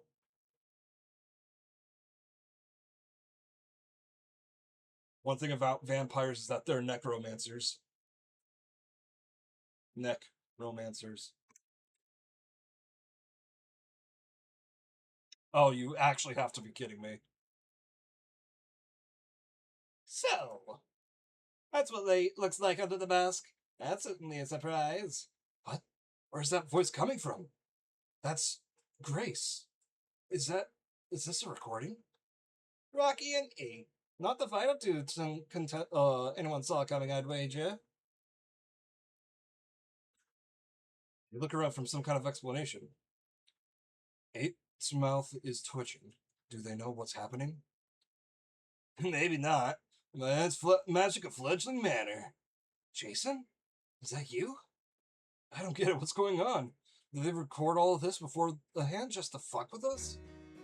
Yeah, Detroit Rock City. It's all of us. For a moment, I swear I can see the flickering ghostly forms of all 6 executed contestants drifting above the executioner. What the hell is going on? Oh, just like I said, the winner of this season of Fledgling Manor will be determined by a jury vote of the eliminated contestants. But that's impossible. We saw them die. Very true. And yet not the entire truth. But they didn't what? Do you recall anything strange about the contestants' appearances at their executions? What do you mean? Weren't their accuracy docile for vicious young vampires headed to their deaths? I figured they'd been tranquilized or something. They were already near dead from blood loss. Bingo! And here's a fun fact about vampires that fledglings like ourselves are unlikely to know. Drinking blood is more than sucking down a bodily fluid. See, every time you drink someone's blood, a little piece of their soul comes with it. What? Oh, most of the time, that's no big deal. But if you were to drain someone, or even just mostly drain them immediately before their death, their soul lingers on in you. That must have been what 8 was talking about in the hedge maze, about drinking too much from one person. Not forever, of course, which is why we had to keep things moving along at a brisk pace. But a skilled and powerful vampire like our executioner here can even call up these lost souls and let them speak before they vanish. And that's exactly what we're going to do. Jesus Christ, this is fucked. Now, your old friends have been kept up to date on everything that's happened since their respective departures from this world.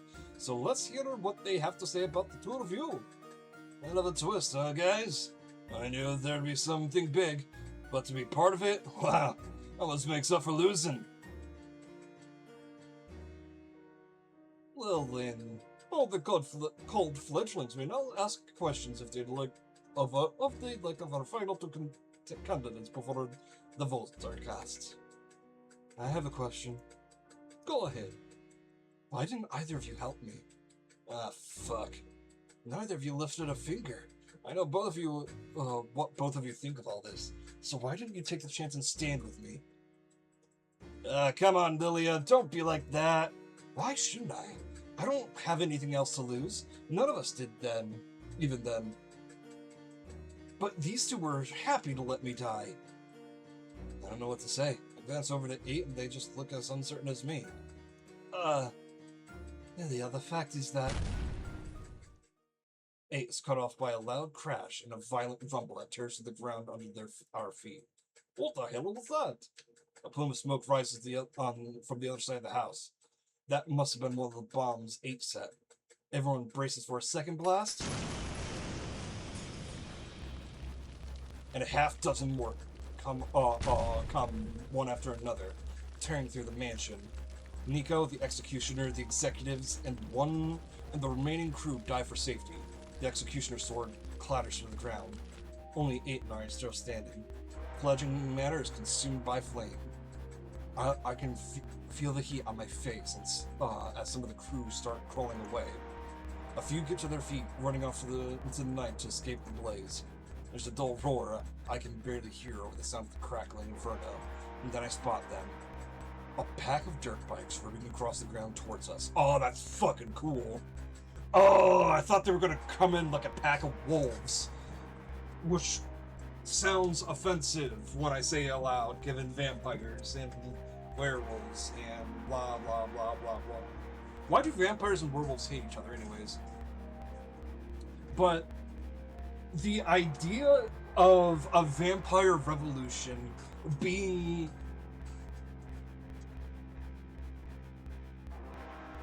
started by a actual bike gang.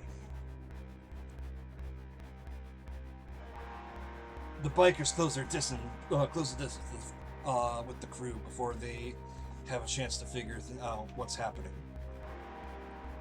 They draw swords and axes, and a half dozen vampires fall dead in a flash. Their heads chopped cleanly off. The riders pull up to the courtyard, and this close I can see that most of them are like 8, Katik. Only they're all different from one another. That actually jumped me. Another explosion rocks the house as part of the roof collapses. We did it. We pulled it off. Burn in hell, Fledgling Manor. It was you the whole time. The executives are trying to sneak off, but one of the bikers leaps forward and grabs their leader. Wait, don't! We could do a show about you guys! Yeah, a real deep dive into the underground vampire society of New York. Real tasteful, not exploitative! The other executives all nod in desperate agreement. With one huge hand, the biker wrenches the lead executive's head off his body, and then the two parts dissolve into dust. The other executives are screaming horror, running like headless chickens into the burning building.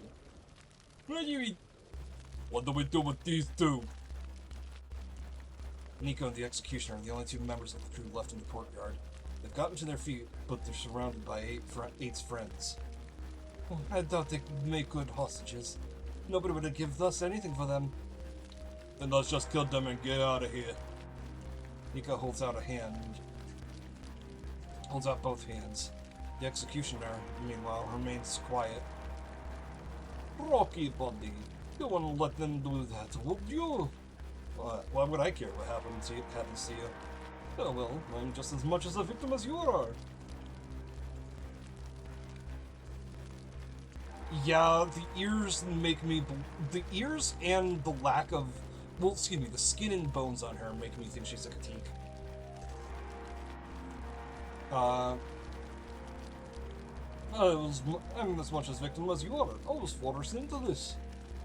You all think hosting Fledgling Manor is my deal of a good time? They made me do it. And honestly, I don't have any beef with you guys. I mean, you certainly know how to make an entrance, and blowing up the house during the climax of the show? Great touch. Shit, fuck, shit. I kinda believe Nico as well. Are you buying this? Oh, really? Fair enough. Nico kicks the executioner's drop sword in front of him and grabs it, holding it towards me. Come on, Rocky. You want to show your new friends how big and tough you are? Here's your chance. Before I can respond, he steps in front of me. Rocky doesn't have to prove anything to us. And the biker tosses eight a sword and they raise it to meet Nico's blade. You, on the other hand, they prove that you're not just a little bitch by taking on a fair fight. Nico scoffs. Just like a fledgling to think they could goad me with words. Too bad. I really did like your hate. You too, Rocky. Nico strikes out with the sword, but 8 parries the blow and slashes back at him. He dodges backward, barely avoiding the attack. Their blades clash again, and the house burns, and the executioner, 8's friends, and I all look on. Come on, mate, show me that righteous anger. Nico stabs at 8, but they veer to the side and the attack misses. They swing towards Nico's head, and the strike deflected by the last second hilt of the weapon. It's very descriptive to the point where I can actually see this animated. They're close now. Their swords scraping against one another. You think I did all this because I'm angry? Because I'm mad at being kept out of your world? Why else? For justice. For truth. For beauty. For a world built into the sad little society that pits us against each other for profit and amusement of the powerful few. That's cute.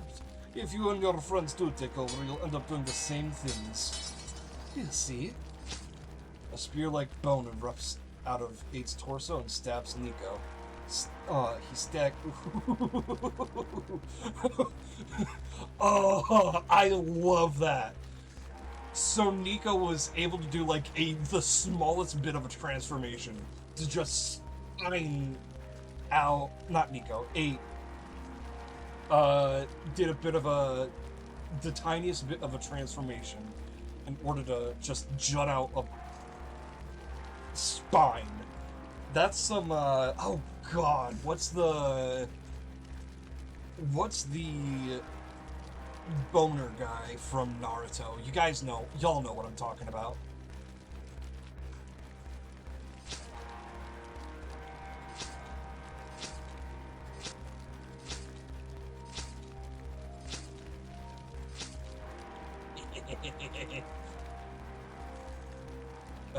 He staggers and 8 takes the opportunity to twist their hand and send Nico's sword to the ground. Nico stumbles backward and the executioner stands silently to his side. One of the bikers holds out the executioner's sword out to me, surprisingly light and depth. Would you like to do the honors, Rocky? Nico steps back for us and jerks forward again from the heat of the flames behind him. I got a text, hold on.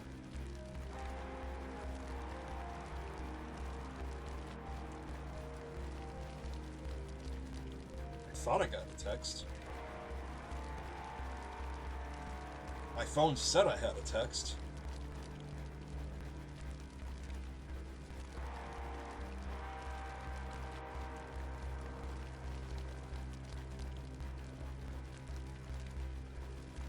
There's no new text. Whatever, fine. Nico steps back from us and jerks forward again, away from the heat of the flames behind him. Hold on. This isn't just continuing the cycle of violence. It bursts out laughing at that. Good one. Oh, fine. You're mad at me? I get it. But you don't get to judge me, Rocky. You've been a vampire for less than 2 weeks. You haven't seen anything. Do you know what the elder vampires are like?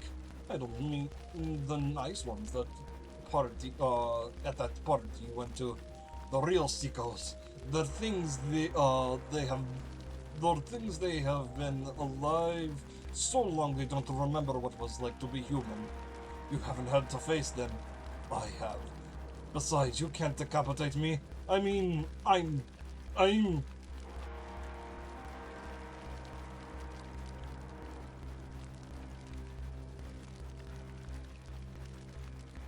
Saving. Let's hear him out. Before he finishes the sentence, a ball of fire explodes from the house and I recoil from the heat. When I look back, oh, Nico and the Executioner are gone. Vaporized, better than they deserve. Time to go, you two. Things are getting crazy back. Things are getting crazy back in the city. We need to move.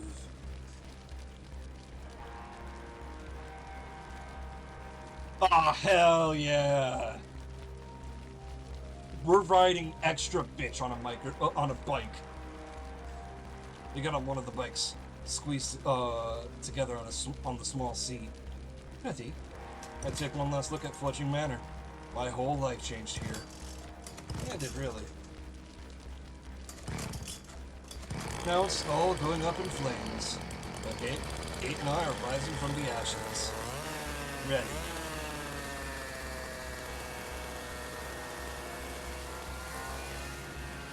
See, riding bitch would be riding on the back of the bike.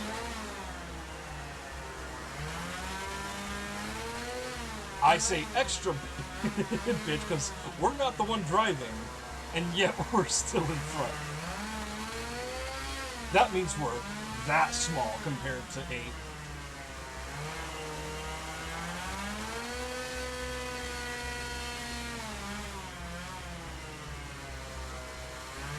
The bike peels out with a high whine. As we ride off into the night, the ruins of the house still burning behind us, I can't help but wonder what my new life is going to be like. I don't expect it's going to be easy, but then things weren't easy before all this started either.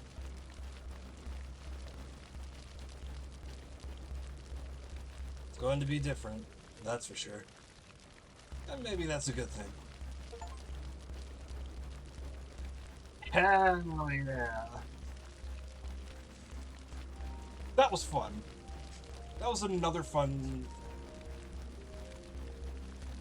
visual novel.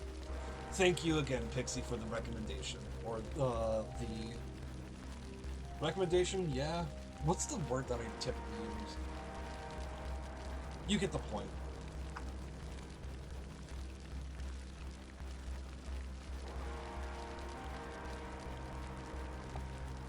Like, the art's good, the concept good, the story's fun and interesting, it's unique.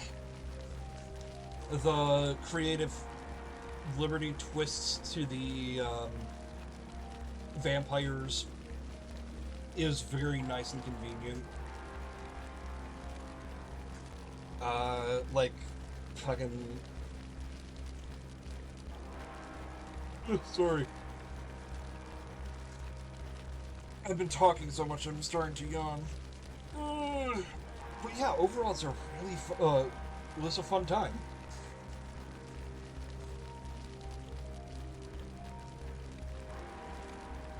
I'd be interested to see if there'd be anything else to this universe.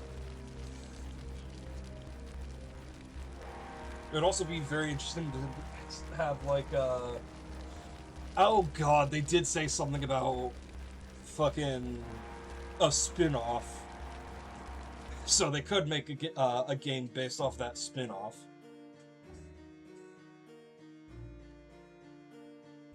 Yeah, just leave it to the Heggen...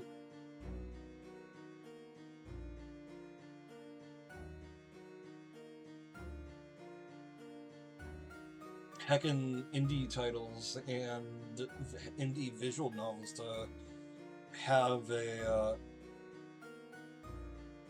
to bring out a good time. First A Date with Death, and now this is a really fun time. Oh god. Oh, right. So, like, I did not realize,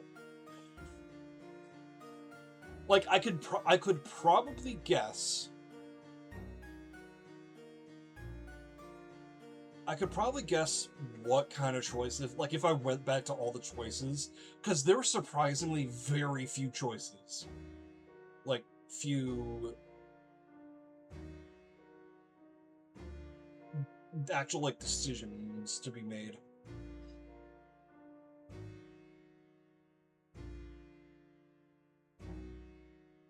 And I imagine, like,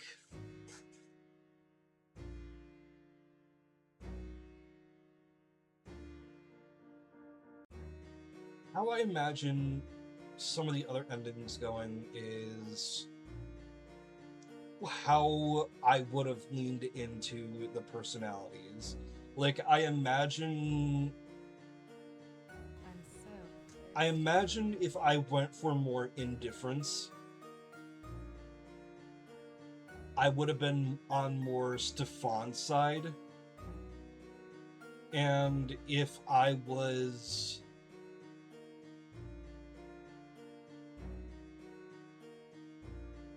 chose the choices that were like the more mischievous, I'd get on Anya's side. I don't know if anyone. I imagine those are the only two other romanceable options, given how the story went.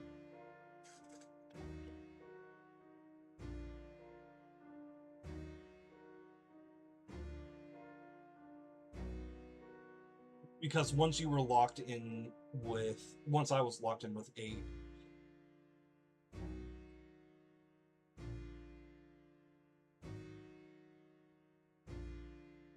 fucking, they just straight, it was just straight up killed off Stefan and Anya, which is like, whatever.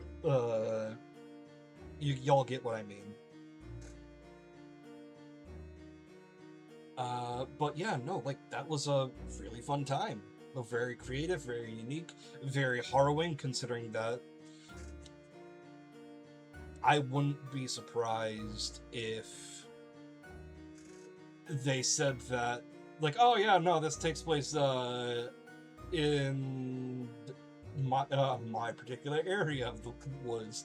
But no, they said woodlands and mountains, so it's definitely in the Adirondacks. Which, since I've been up there many times for Boy Scout camping, yeah, there's plenty of places where you could hide a mansion, and it is just a beautiful place up there, and it's a very good setting for this. Still, just to name drop Rochester is just like, huh.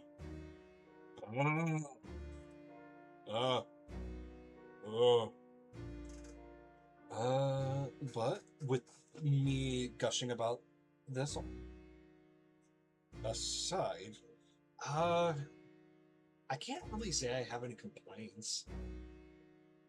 Like, were there a few choices that mattered? Yeah, sure, but fucking I don't care. That's just happened to be their style.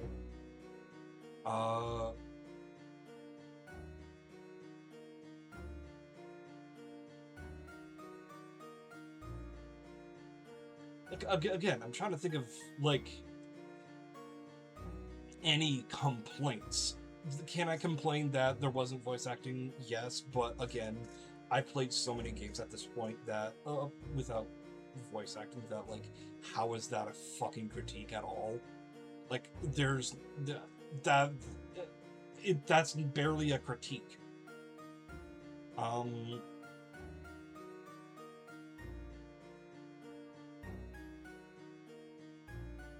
But yeah, like, I'm definitely gonna see if I can shoot my shot with these guys in any sort of way.